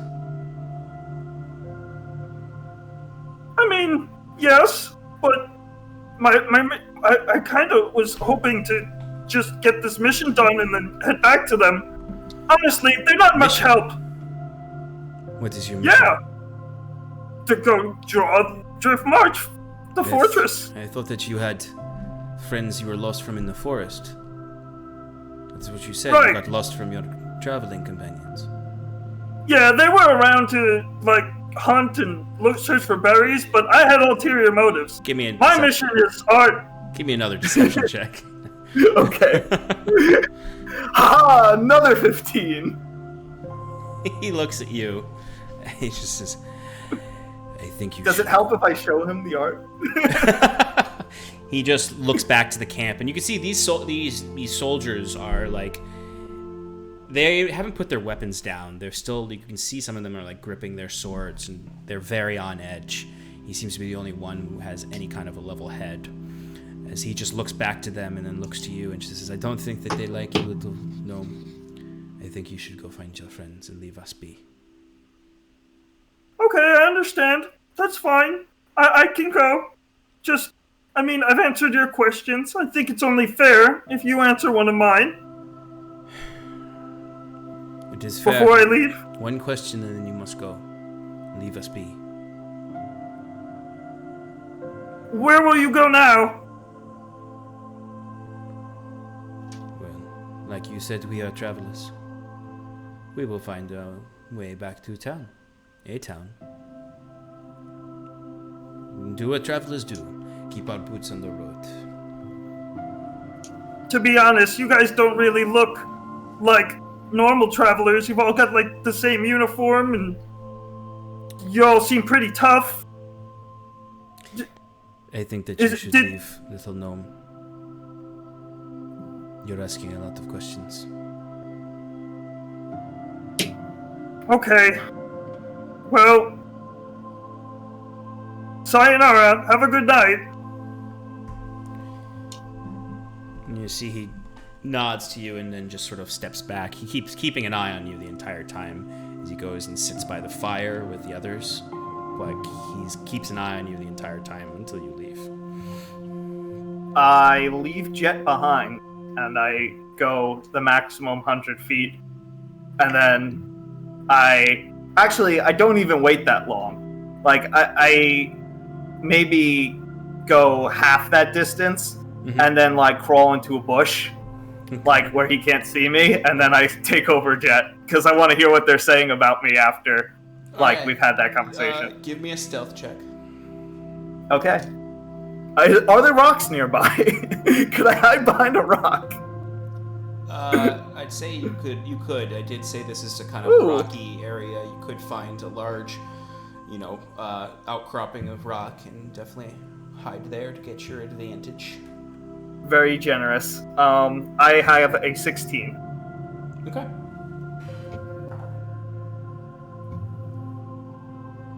All right. So, as you go into Jet to listen to what they say, you would hear mainly them saying, like, one of them says, who do you think that was? He's just an idiot. Random gnome traveler trying to go to Drift March. Yeah, we should have told him to go. That demon can eat him. He's harmless. We need to get back to the camp. Tomorrow morning, regroup with the others. Well, what if they send their dogs after us? They still have Surtek. Is this what we will have to risk?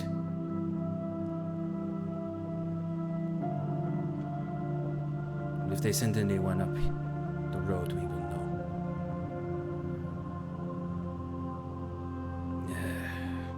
I don't know about this anymore. If that general sends their army north, there are not as many of us now. And I am certain that it will not look well on recruitment to know that we were ousted so easily. It is not for you to think about.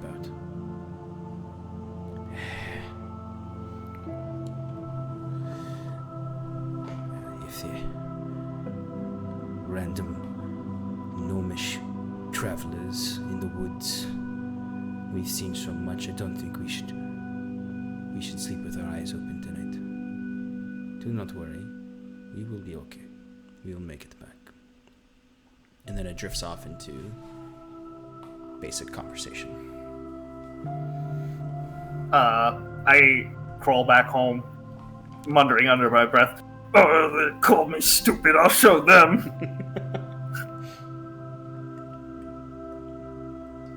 You make it back at the end of your watch, and you can wake up whoever's going to watch next. Huron, maybe? Yeah, we could just say that it will go into Kieran's last watch. Okay. So Wiswick wakes you up. Hey, Kieran! Hello, Wiswick. How was your watch? Anything of note? Oh, just the casual japery with our weekend foes. They're over there, setting up a camp. I'm sorry. Who? Did you? Some Sverwolds were hanging out over there. I just came and said hi. Over where? Are they close to the camp? Should we wake the others? No, they're harmless. There's only like 4 of them. I could have killed them with a sneeze. Well, I guess they're not harming us. There's no need for us to harm them. In fact, they were quite helpful. I got some good information out of them. Oh, really? What did you learn? Well, they're low on numbers, scared to invade Drift March, so all of our friends will be safe. They're grouping up with the rest of their people in the morning. So if we want, we can follow them. I don't think we need to, though. And if we take the roads, they'll most likely find us. So maybe we want to be a little bit more careful about how we travel. This is all very good information. Good work, Wiswick. I guess... This is what I do! Yes. You're quite the independent adventurer. But with your information, we should make the journey easier. Rest well, my friend. I shall watch for the rest of the night. Kieran says, getting up and walking out of the hut bubble that then disappears. Because once I leave it... You can see through it if you wanted to stay in it for your watch. No. Kieran would not stay in it. No problem. And he had thought about warning people, but he's like, eh. Yeah. No problem. All right, so give me a quick perception check for the rest of your watch. So he's going to cast some guidance on himself just in case. And a quick prayer. He's for his watch, he's going to be kind of trolling almost around. 25. Okay. So you definitely are able to kind of see as you're moving around through the trees. You can spot the campfire. You guess they're probably somewhere around 200 feet away, deeper into the woods. You don't have any fires lit in your campsite. Everything's kind of out, so they wouldn't really see you unless they come looking for you. Yep. You would notice at one point in the night, you're unsure if they see your camp, but you can kind of notice one of them is kind of trekking in the woods a little bit. You hear something in the distance, and you can definitely watch them. And you're unsure though if they saw anything. You just kind of saw them moving, kind of almost like you two were parallel patrolling around your own camps, but your camp is much more hidden than theirs is. They're not really trying to hide, it seems. Right. And you guys just didn't have to have a fire going or anything because you had your hut up. Everyone else, you would start to get a little cold in the night, but you'll probably be okay.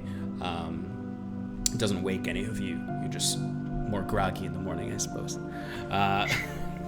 But they don't seem to really approach your camp, so they don't seem like they're dangerous right now.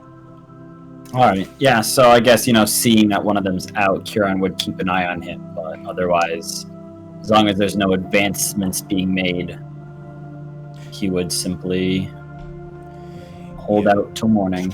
If anything, the person would probably just, if they did see you, they might just assume your camp is the weird gnome's camp. Right. But there's no advancement towards you or anything like that. Okay. And your watch passes without any other events, really. You kind of have time to sit there, think, meditate, as slowly the sun comes up, and your friends begin to awake around you. It is quite early. It's around 7 a.m. at this point, as you all start to come awake. Level 7! And you are all officially level 7 now. Hey! 4 sneak attack dice, We need baby. to go. Yes. What'd you say, Timber? I said, get your bearings together. Get your bags and all your crap. So going. Liswick has something in our group. Liswick, would you like to explain what you saw last, or who you spoke with? Yeah, I mean, there are a couple of stragglers from Drift March, the Sparewolves. They're way up, about 200 feet away that direction. They were talking about meeting up with a larger party. I don't think they're gonna attack though, but we should be on guard on the roads. They said they'd be watching them. Well, that is good to make note of, but we still have to continue north. Yeah, I figured it's not our problem anymore. It is not. Okay. So you all are going to continue moving on the road? Okay. So you get the wagons going. Robert gets the horses ready for each of you. There should not be sheep here. Huron will tend to his horse, Rocco, on his own. Of course. And you start moving on throughout the day. Is there anything anyone would like to do during the day? Otherwise, your travel is relatively uneventful. As far as anything you might notice, you don't really notice anything unless you're actively looking for something. But is there anything anyone would like to do during the day? Wiswick's just continually doing the detect magic thing. He doesn't even figure, like, it's a long shot, he knows, but he does it anyway because... Yeah, I'd say it's very similar. Like, you'd have the same effect happening where there's little pockets of magic that you can sense, but no discernible, like, you can't tell what school it is necessarily, and it seems more like the natural flux of the region. I'd imagine he's not really doing it to, like, see if there's any entrances nearby.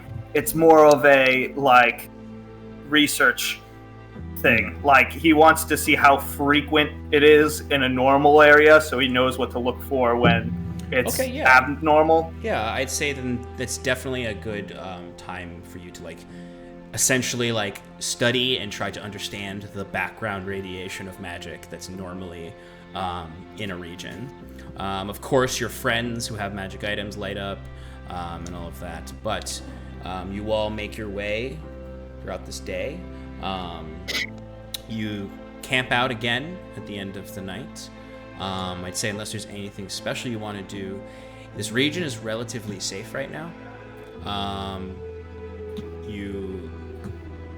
That was me, sorry. Tim, you can definitely, I'd say we can just do 2 general watches.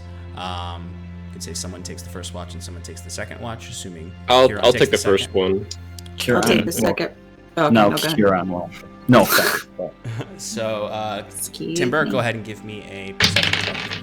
And I'd say, if you wanted to, 21. Do you guys want to camp right off the road, or do you want to try to hide your camp a little bit? How do you want to camp out? Huron might suggest moving a little further off the road in a little thicker brush, just to ensure that if any other ferals. Cool. Easy enough to do. Timber, what'd you get on your perception check? 21. 21. Okay. So I would say the night is mostly peaceful. You do see some travel on the road, and this is why I asked if you were right off the road or not. But since you're far off the road, whoever's traveling doesn't seem to notice you. It is Zverals. With that high of a roll, you can tell that there are Zverals. They're moving. It seems to be a squad of some of the Zverals who probably fled from Driftmarch, moving up the road with around a cart. To be honest with you, you're actually unsure if they're Zverals who fled Driftmarch or if they're just Zverals. Since you are in Zverwold. They are armed like the Zverals from Driftmarch, so you could assume, but they could just be protecting a cart that's traveling to Oranshire itself. But that's really all you notice in the night. Other than that, because you're off the road, you notice some wildlife, but nothing seems to disturb you. And that part of the night goes by easy enough, and you can wake Huron, who can then take his watch. With a little bit of guidance, we got a 27 for perception. Okay. I'd say it's also fairly peaceful. The only thing I'd say you notice is that closer towards the morning, you notice another band of travelers. But they seem to be civilians. It's probably about an hour before your friends are going to wake up. Timber's having dreams and he's howling. He's doing that wolf, that dog thing. But these are just normal travelers. To be honest with you, they look like farmers who are kind of probably going to Oranshire with some goods to sell. Woke up bright and early to go, but that's all you really see. And about an hour later, after you hear their wagon disappear into the distance, your friends come awake, and you can make the last leg of your journey to Oranshire. Real quick, Sean, did you decide for divination anything? In regards to? I need to have some kind of sacrificial offering to Ilivania worth at least 25 gold pieces, which the spell consumes. Yes. I would. I'd say, you can come up with something if you want that feels right. Standard. I don't want to make everything incense. Right. So I'd say. Stardust. Kind of similar to Find Familiar, in a way it's a combination of things that are burnt.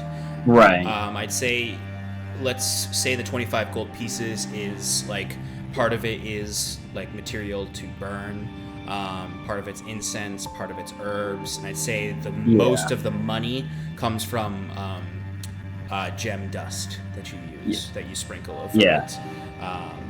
That a little bit of Swiss. Yeah, but it's a combination of incense, herbs, an incendiary, and gem dust. Okay. So if it's cool, probably before the party starts arousing, he's going to ritual cast divination. And he's going to ask Iluvania for, I guess, his question, because I think it has to be formed, ask a single question. He's going to ask, I should have written this out beforehand. Oh, blessed crescent heart, Iluvania, who watches us, her chosen children, the Elysian elves, I beseech to you to answer to me the question thee I ask to ye. It's been a while since you. I am stalling What for is time. And what is your question? Says the customer service rep on the other side. Hi, thank you for calling. Are you you satisfied with everything Iluvania has provided for you? This will be recorded for future training. Go ahead. Will you take a brief survey after this divination? Oh my god. If you give me a 5 out of 5, that I would be so appreciative.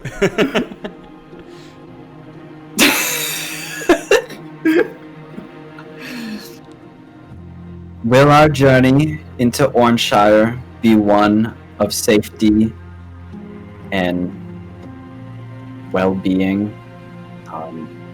So the gist of it is he's trying to make sure that we will reach Oranshire safely, and that there will be no surprises. Okay. So the main thing, the way that this is going to kind of constitute itself is not necessarily words in your mind, but the smoke of you watch as the smoke of the offering that you're burning starts to swirl up and take form into the first thing that it turns into is a full moon, and then it slowly shifts and is eclipsed entirely. You can see there's sort of an eclipse-like shape in front of you where there's a dark center and then light around the smoke. But it had started with a full face. The smoke itself started to kind of emanate a moonlight. And I'd say the vibe of that is sort of like the fullness and brightness means that your interpretation is that you will arrive to Oranshire safely. The dark eclipse represents that though you will arrive safely, there was danger. Okay. And a double eclipse means you're all dead. Cool. And so I'll just take that kind of like out of my... Yeah, you could just take 25 gold out of your... Yeah. If you want. Just assume you purchase these things when you're in town. Right. I meant to make a note of that before we left the camp. But... cool. All right. So, as you sit there for the rest of your time pondering these messages, your friends come awake. Today, I'm going to be riding with my hood up to cover my bright red hair. I'm not actually going to wear it because it looks dumb. Kieran will say, as the party starts to, like, you know, as everyone's saddled up and about to depart, he makes a quick note to say, I had a brief premonition from Ilivani, if you will, through her magics, and we will reach Oranshire safely today. But we should be careful of danger once we arrive there. I don't know the nature of it, just that, as we already had, you know, previous knowledge, danger does wait us there. Good to know. I was to be expected. Wiswick pulls out his writ that he got from the general and gives it to Kieran. It says, Could you hide this in your bag for me? I just yes, don't think it's good to be carrying around in this area. I think that's partially wise, you are correct. Kieran says, opening the bag of holding and putting it in. His would also be in there. You know, as I said, majority of his valuables are stored in the bag of holding now. Along with, I think, timber. You'd said you'd put some stuff in there, maybe? I've got some stuff in there, yeah. Okay. All right, so is there anything else you'd like to do before you start heading towards Oranshire? Nope. Let us make a move. And away we go. Swoosh. So you start to head up the road. It's going to take you about half the day to get there, so you'll arrive a little after noon. You are traveling. Is there anything anyone would like to do as you're traveling, or are we going to move on? Same thing, ingredients. Yep. The one thing I will say is about halfway through your journey, who is in front of the line? Cal, you would notice ahead, probably about 200 or so feet ahead of you, a very light fire. The first thing you would notice was the smoke. So there is something up ahead. You're not near Oranshire yet. You still have half your journey there. So, but there is some smoke ahead. I'll keep riding normally, I think. Okay.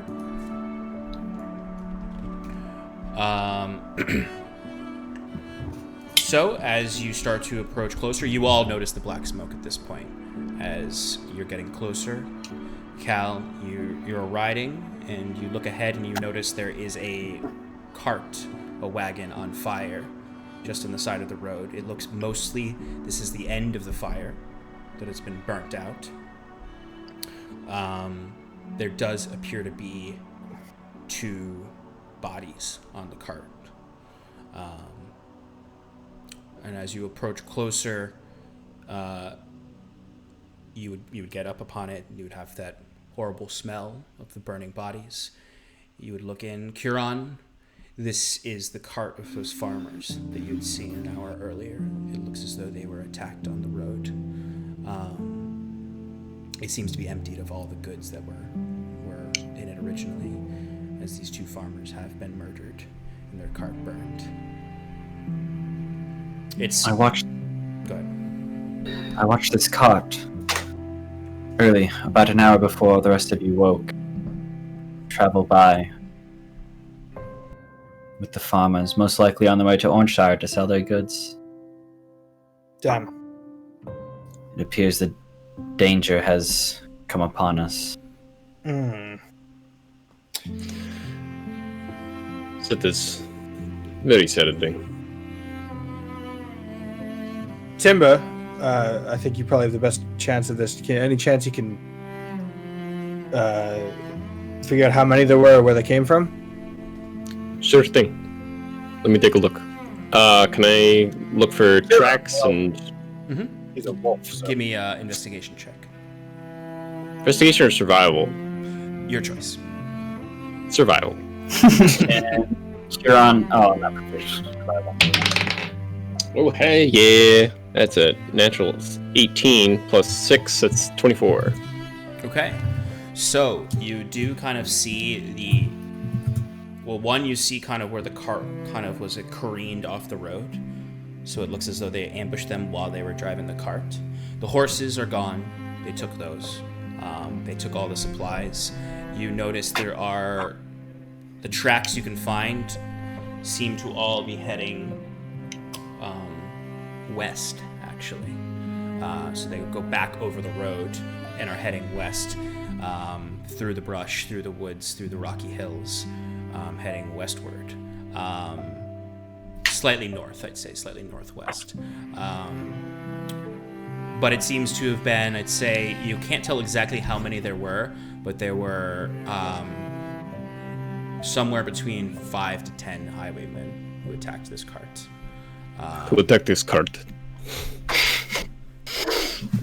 So, I don't think we need to worry about them, but it is unfortunate for these poor souls.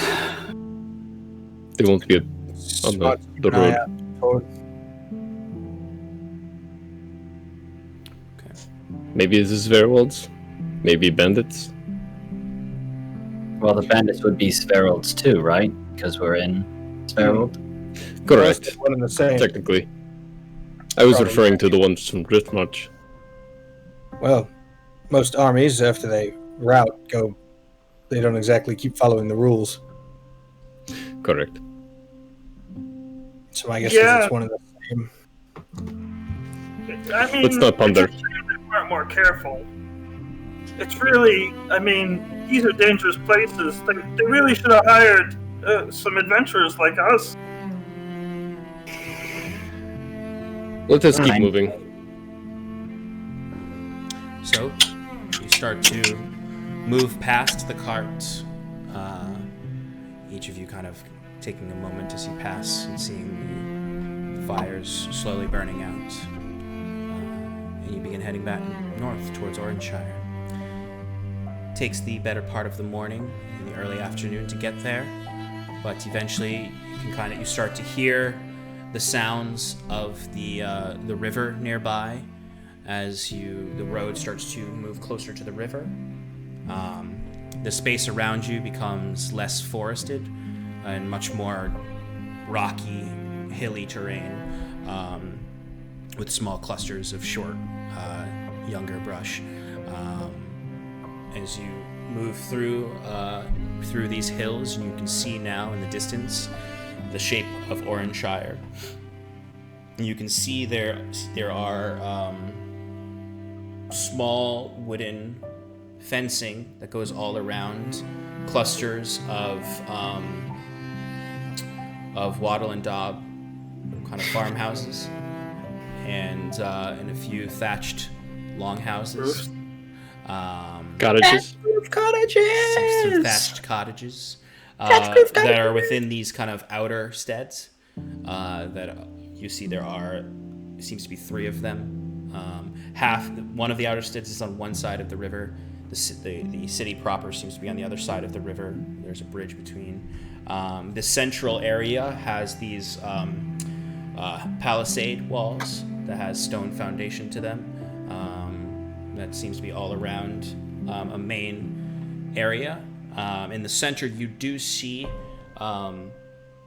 jutting up above the rooftops of the timber and stucco houses that are inside the palisade, you do see what appears to be this sort of like stone pointed pillar shooting out of the center that looks like cracked about halfway up, and like half of it's been pulled down.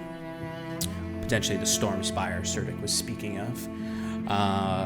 But you begin to descend down towards the town. It is around 1 p.m. at this point. What would you like to do as you approach? Do we get a vibe of how big it is? Like, if I were to guesstimate a population? Yeah, I would say it's probably, based on what you're seeing, it's not massive. It's not a city by any means, but it probably has quite a large population. It's probably a central trading hub for the region. Trying to think the best. I'd say there's probably, from looking at it, maybe 5,000 people who live here. A little higher maybe, depending on how tightly packed that internal city is, that sort of internal town center is. But it looks like it's not massive, but it looks like it is tightly packed. Like a lot of people live in close quarters on this. It's I'd say anywhere between 5,000 and 7,500 people probably live here. And in terms of settlement age, does it look like there's a lot of new construction, or are we looking at like kind of a Madden set thing where it was, this is an established area that has long been populated?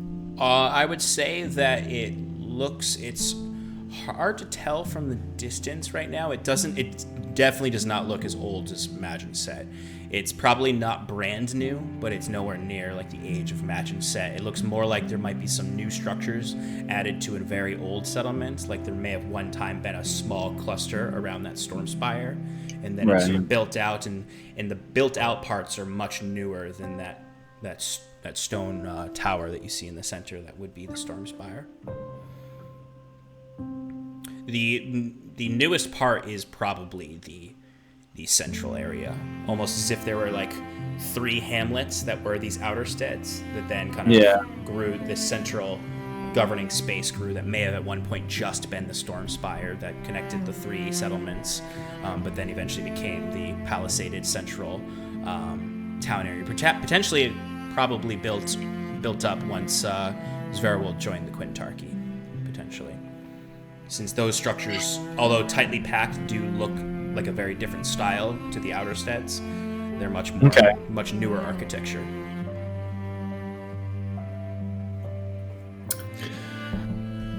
Wiswick's gonna cast Detect Magic and try and find the most concentrated magic part of town and go there and look for a library. So, I mean, the most concentrated magical space is that central area, because from what you can see, there are dots everywhere though. It's sort of like pocked with small magic throughout, but the brightest glow comes from what you presume is that storm spire and another structure within that central area you can't see from here. We should find a tavern somewhere to rest. I don't know about you guys, but I am quite beat. Isn't it 1 p.m.? Yes, it is early in the day, but we've been traveling all morning and the past 3 days or 2 days. Okay, that's fair. Yes. We need a place to keep the horses and stuff anyway. So just for visual reference, you all are approaching on this road. My camera's flipped also, so think about it the other way. Actually, 1 second. Let me just. You're good, Sean. I mean, that still makes sense. So yeah. Bless you. So you're traveling up this road, so you're gonna be. This is a small town. You can go into the main town if you want, or you can go into one of the outer towns. It's up to you and where you want to go to settle. I know, Timber, you have some information about it, about the town, minimal, but from the letter you got. So you start to head into the town. You enter into that first outer stead, where you can see there are these thatched cottages and wattle and daub homes.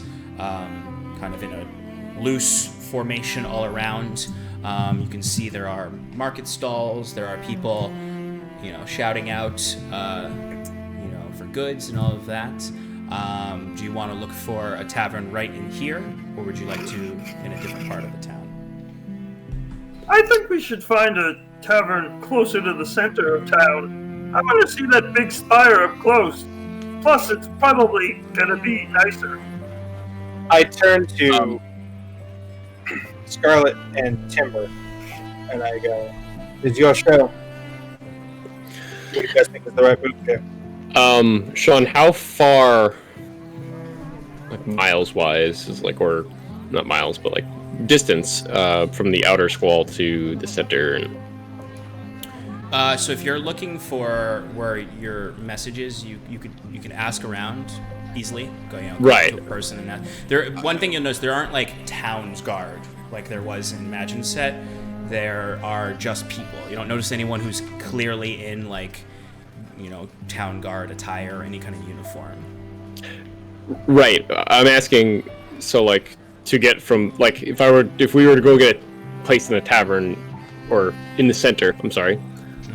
Would it take 5 miles to get to the outer squall, or would it take 2? No. Yeah. It's more like 2 or so. It from the center of town to get to each outer stead is probably like a 20-minute walk.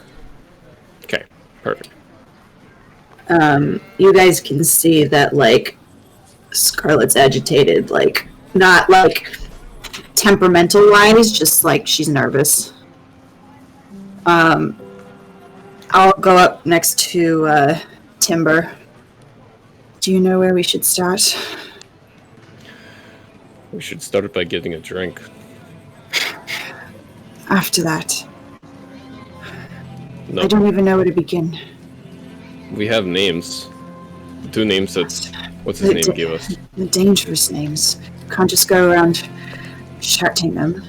No, but you listen for them. You look for. Okay.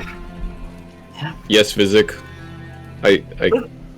We should start at the center. Look how cool that thing is. Let's. If you'd like, Timber's just tired and just like, all right, let's go. Come on. I can take Wiswick on a sightseeing. I would like to spend some time at the fire while you figure out where best to start. We should first collectively find a tavern before we split up. Agreed. We can go to the center of town. Okay. So let's go to the center of town. You start to move towards the center of town. You move through this outer stead and make your way across. There's a stone bridge over the river that leads directly to the gates into this main town. You do notice at the gates there aren't flies.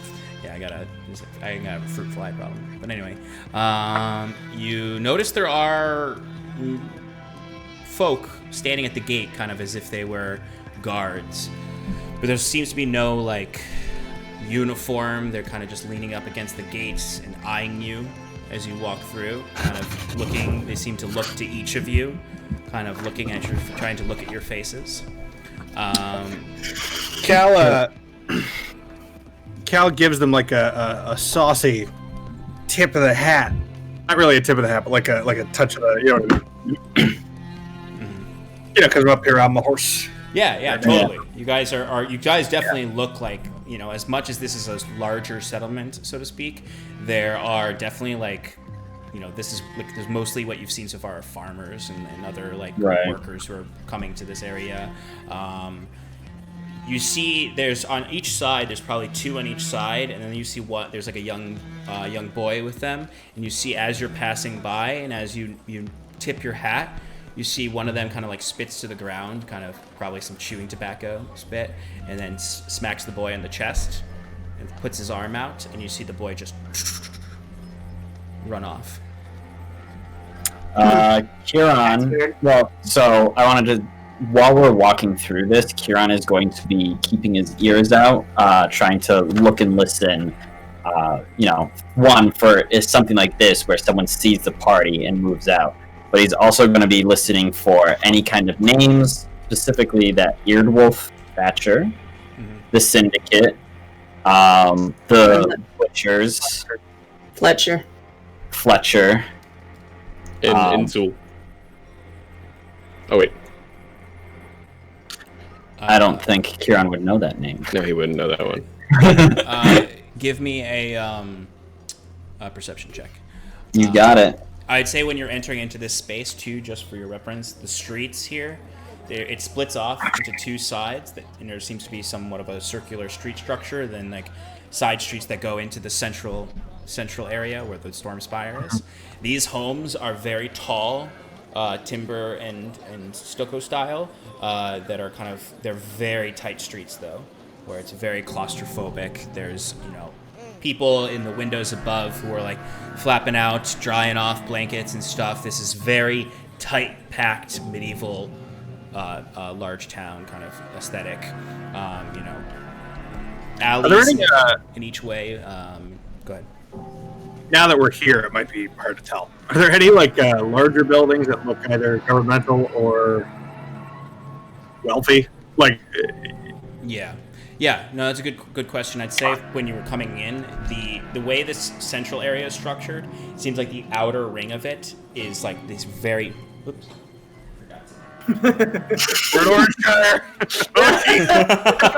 This outer area is very tightly packed homes, neighborhoods, and then it seems like it's nestled around a central area where there's more wealthier looking buildings. You can actually see some of them above the tops of these neighborhoods, where you can see some larger stone structures inside of that central area. You can see, now that you're here, you can see the Storm Spire sticking up. It is kind of like this smooth stone structure, and you can see that that the top of it is just sort of rubbled and ruined, as if it's been ripped down at some point. The stone itself has scorch marks all over it, that make those sort of veined lightning scars all across it. It seems as though this is an outer shell of this central area. Then at the center of it is where there are more stone buildings that you might think of as governmental manors, or where richer folk might live, guild masters and artisans and whatnot. I'd like to look for a moderately well-dressed street urchin. All right. Before you do that, give me your perception check. 26. Okay, so I'd say you don't really hear those specific words being said. There's no one saying like Fletcher's here. I gotta go see the butchers. You might every now and then accidentally hear someone say, I do have to go see the butcher. And you're like, I really get that cut of meat. But, I'd say I'd say what you actually notice, more so than hearing people talking openly about stuff, is every now and then you do see these individuals walking amongst like the streets, who seem to just sort of have, for lack of a better way to put it, sort of a swagger to them, and they like stop into shops and they never buy anything. They just seem to be checking in on everyone. They're moderately well dressed. I wouldn't say they're like richly dressed, but they have kind of like nice tunics on underneath really well-made jackets, well-spun jackets, nice boots. Anyone you notice who's doing this all have some sort of weapon at their waist, whether it's appears to be bolts and a hand crossbow, or a rapier, or a short sword. These people, to your best of your knowledge, seem like they might be criminals who run these streets. And the lad that was sent off by the gate guard, did I get a vague idea of where he went to? Yes, you did. He started running. So when you entered, there were two ways to go. One way that's southeast, and then a northern path. He ran up the northern path, so you're the left path to where you are right now. So he ran up this way. and disappeared into the crowd. Okay, good to know. So, Cal's looking for urchin. Yes, it's a not shitty one. You're trying to look for an urchin that doesn't seem affiliated. Yeah, but also I guess more like a newspaper boy from the 20s. That's not fun. A newsie. Give me a perception roll. Yeah. Searching for an urchin who can give you ideals. Crutchy, pick up a collection. Oh, you named the turtle kid Crutchy. That's fucking progressive. All right, that's a 21. Okay, so you don't see a. No, you occasionally you notice there is like a town crier that is shouting out news for the day, but they're not. It's not a child. I don't literally want a newsie. No, I know. But like, it's not a boy. It's not like a little child that's doing the town crying. They're just sort of shouting. I don't know, a kid that looks like he's languishing about and would appreciate 2 copper to point us to the best inn in town. Yeah, no, easy to find. You actually notice I'd say you do notice a butcher shop, and there is like a kid, probably a kid who's like 10 years old, and he's just sort of sitting out there. Every time someone walks in, you see him kind of like look up to them and say something like quickly, like spare a copper. But there does seem to be an urchin who is leaning against the opening of the butcher shop. I pull my horse to a stop and mount and go, "You there, boy?"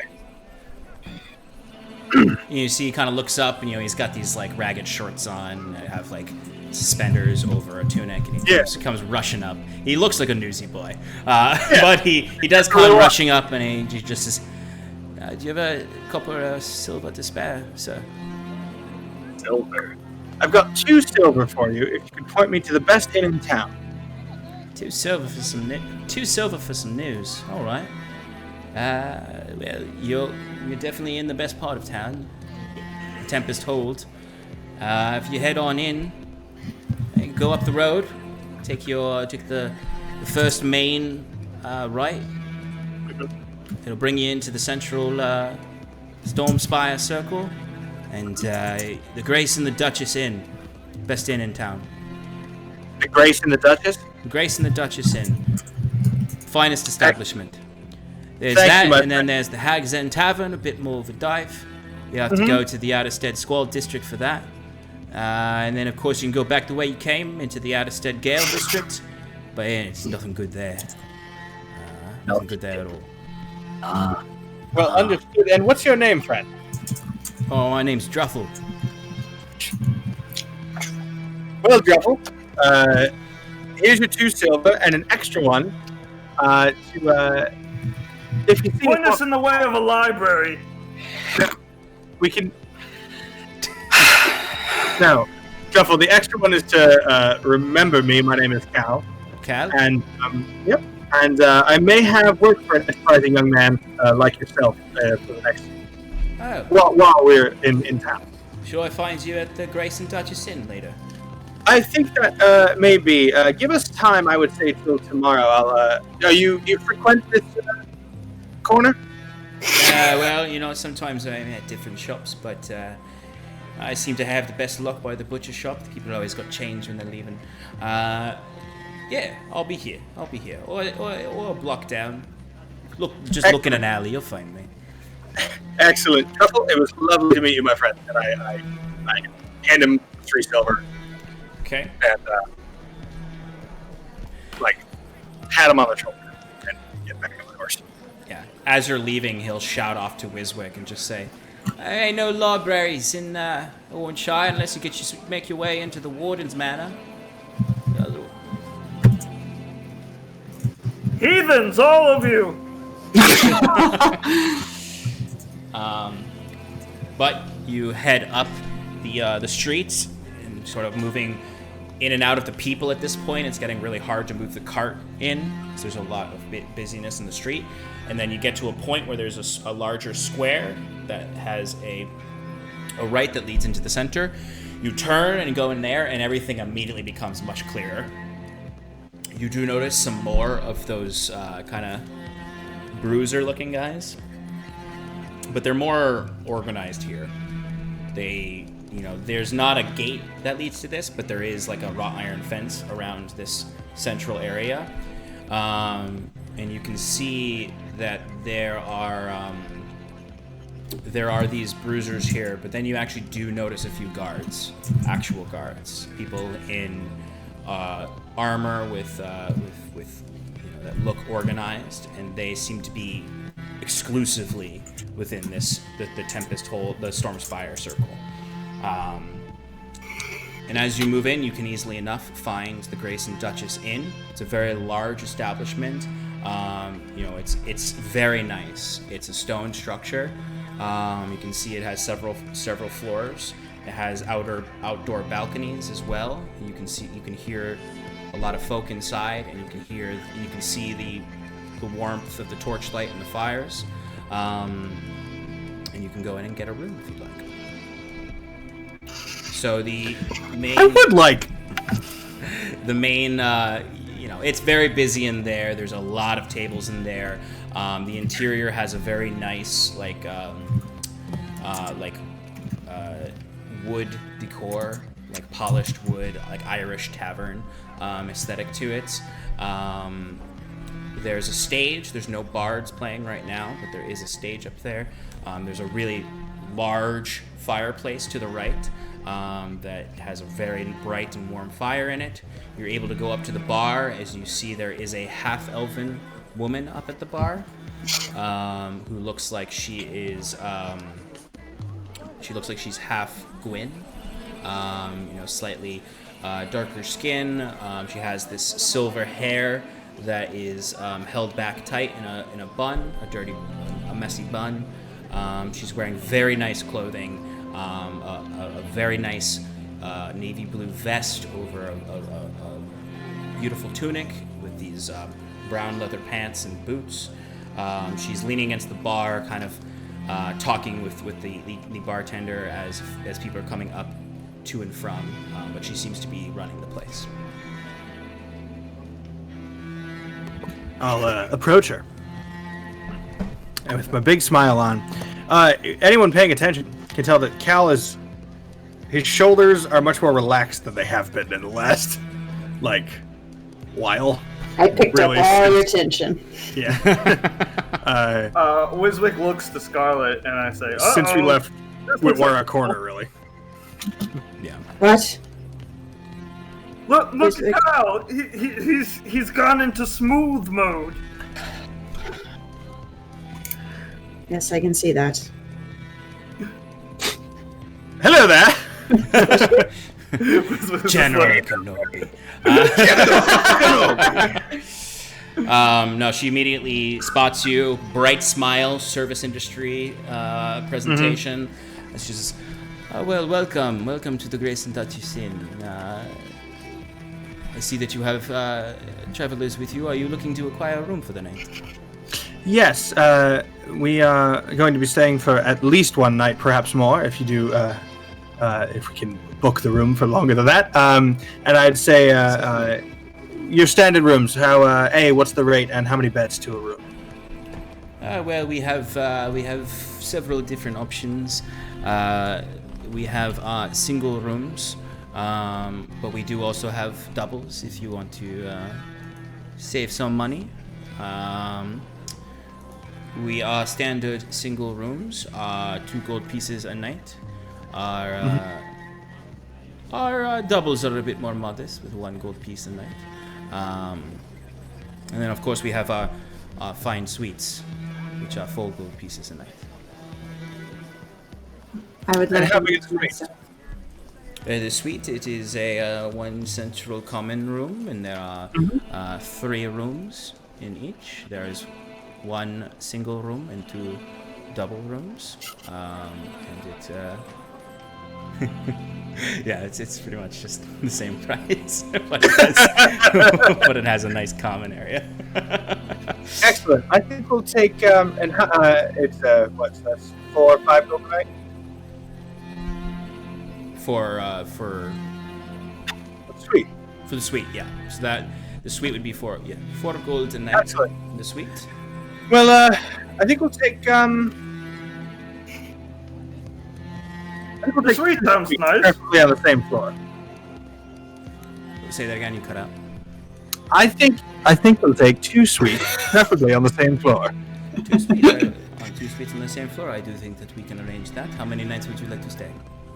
I would say I'll pay up front for 5 nights. 5 nights. We may need to extend that. Certainly, we'll absolutely put in your reservation for 5 nights. 2 Excellent, thank suites. So that will be 40 gold pieces. And I hand her 40 gold pieces. Thank you. Excellent. And then she steps away, comes back with 2 keys with tags on them, with room numbers. And she says, we're able to arrange 2 suites on the 3rd floor. We do have horses and a carriage that needs stabling as well. You have, Oh, absolutely. Rocky. Rocky is our stable master. He can certainly help you. As you see a dwarf come stepping out. And your name was Adrian? No, I did not say my name. My name is Embla. Embla Moreau. I'm Cal Rowland. Cal Rowland. We shall put the reservation under your name. Thank you. Rocky! The dwarf comes over, and he's probably the dirtiest thing in this very well-established place. He reeks of horse manure, and he just has like the fluffiest, biggest orange mustache you've ever seen, with a clean-shaven face around. Some sideburns down, and then kind of the ring hair going back, all red, with some flecks of gray in it, or strands of gray. Completely bright bald. Looks like he waxes, he like polishes it. It's so shiny how bald the center is, and he's just got the rosiest cheeks ever. And he's just in, stable hand clothes that are very dirty. And you see he comes up to you, and he's wiping his hands on his tunic that at one point was probably very white, but now is covered in smears that you do not want to know what are. He's like, Investigation check? well, it smells like shit. So it's probably... As he kind of comes clamoring out from the back, he's like, all right. Eureka, it's horseman. All right, what? We got new guests. What accommodations are you needing for your traveling beasts of burden? We've got 4 horses, I think. There's 2 on a cart, right? We have 5 horses and a pony. Yes. 5 horses and a pony. All right. And a cart, if we can find a little. Certainly, we have an area where we can keep your cart under secure protection, and it will only cost 5 horses. How many days will you need them to be? We're here for at least 5, perhaps longer. We're not sure if our trip may be extended. All right, then 5 days. 5 days. All right, 5 days and the cart. Okay, that'll be. I would say. For each day, for feed, lodging, a good brushing, of course, that'll be, I'd say, 1 gold piece a day for the whole lot. Thank you very much, Rocky. And I give him 5 gold, and I tip 1 gold. Much appreciated, sir. And he says, "You can leave them out front, and I'll pick them up myself with my hands, my stable hands." Excellent. Wiswick leans over to Scarlet and says, "I'd be more willing to pay for stuff if he didn't tip so high. You look bad." So you are able to find your rooms easily enough. They essentially. You have like a whole floor to yourself, really, with these suites on the 3rd floor. Did you say there was rooms that were singles? Yeah, each one has a single and 2 doubles. Okay, I will take a single in one of them. Okay. So it's yeah. So when you walk in, there's a central common room that has very nice furniture. There's a nice fire, a hearth in there. There's like a little kitchenette.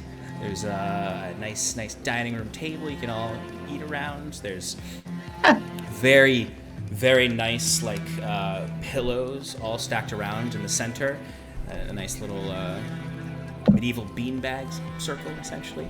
And then there is directly across a single room and then two doubles on each side. The single is the one that has the balcony in each room. So we've got Scarlet in one, who I'd say Jorhen goes into one of the doubles in the one that Scarlet's in. I didn't really have a plan for this, to be honest. I just grabbed two. There's a larger plan here unfolding for Cal. And it says that in third person. I will say, 2 suites seemed a tad excessive. Yes, well, I figure if there's a criminal element that we're chasing, the more we flash that we've got money, the more they'll try to come to us. It's fair. You want us to be the bait in the trap? Instead of having to look around, or instead of having to look around, we get them to come to us. So I say, depending on how long it takes, an initial plan, we don't have to spend money like it's less money, but Also, Timber and I can just step outside, and I'm sure that they come running. Well, they already spotted us as we came through the outer gates, so... Wonderful. But we don't know. Do they know you? I was under the impression they didn't know you by appearance immediately, and also Timber was No idea.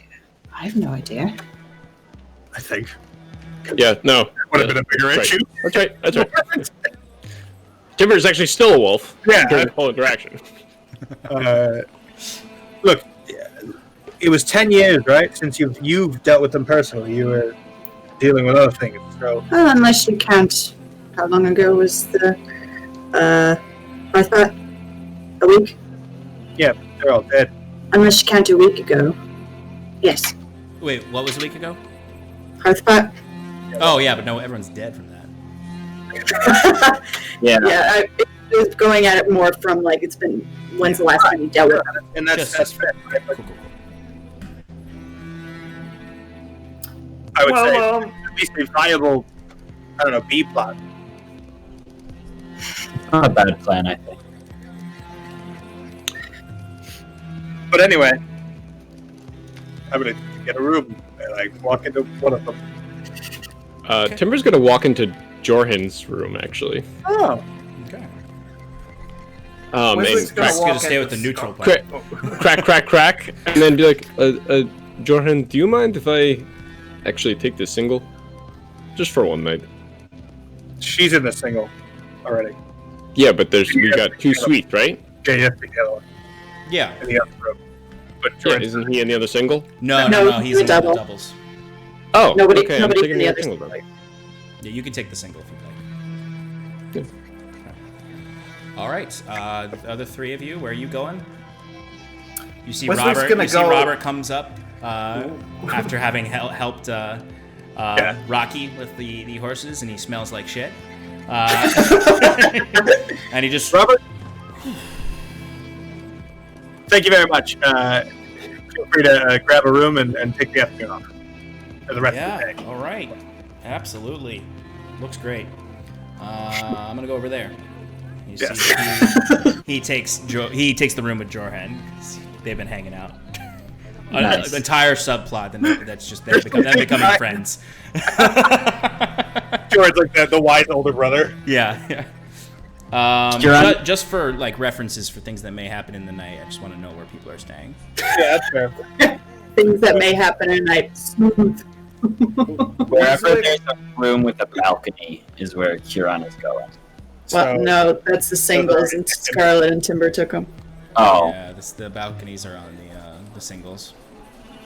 Alright, well that seems rather rude. Alright, he's gonna hang out in the living room of I guess. Wiswick had the same idea, but he Back here, we each could have our own room, right? That's Yeah. true. It's so spacious in here. I like hanging out with people. No, I'm fine with hanging out. I put my stuff in one of the rooms that Timber is in. I will. Yeah. Okay. I'm gonna say that who wants to stay in the room where Scarlett Johansson and the suite where Scarlett Johansson and Robin are. I will stay in that suite. Okay. Cool. Excellent. And I also want to cast alarm on Scarlett's door or window, or whatever balcony. We're going to talk about lights. We're going to talk about cards. Okay. So you all find your respective spaces in these two suites as you have arrived in Oranshire finally after so long traveling from Maginset and dealing with Drift March. It feels somewhat odd to be in a city or a town this large, considering you haven't really been in somewhere this big in a while, any of you really, because the places you went to in Tressex were fairly low population.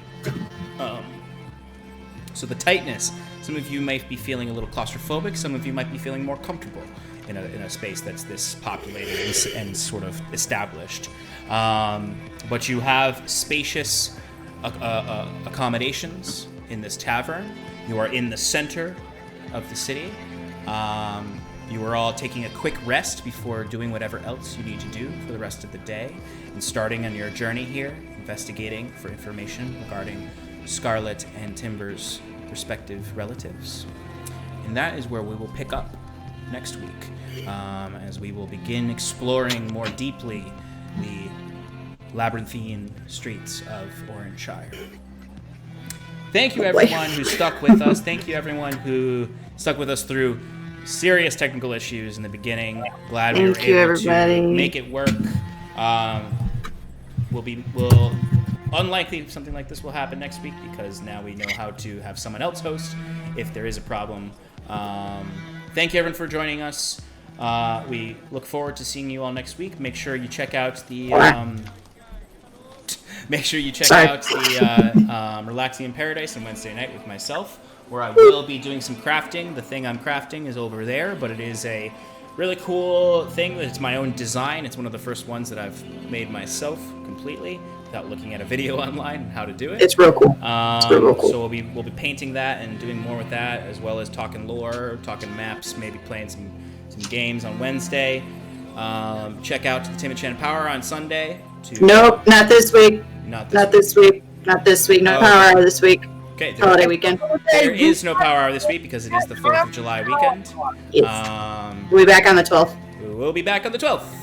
And keep an eye out if Alex games.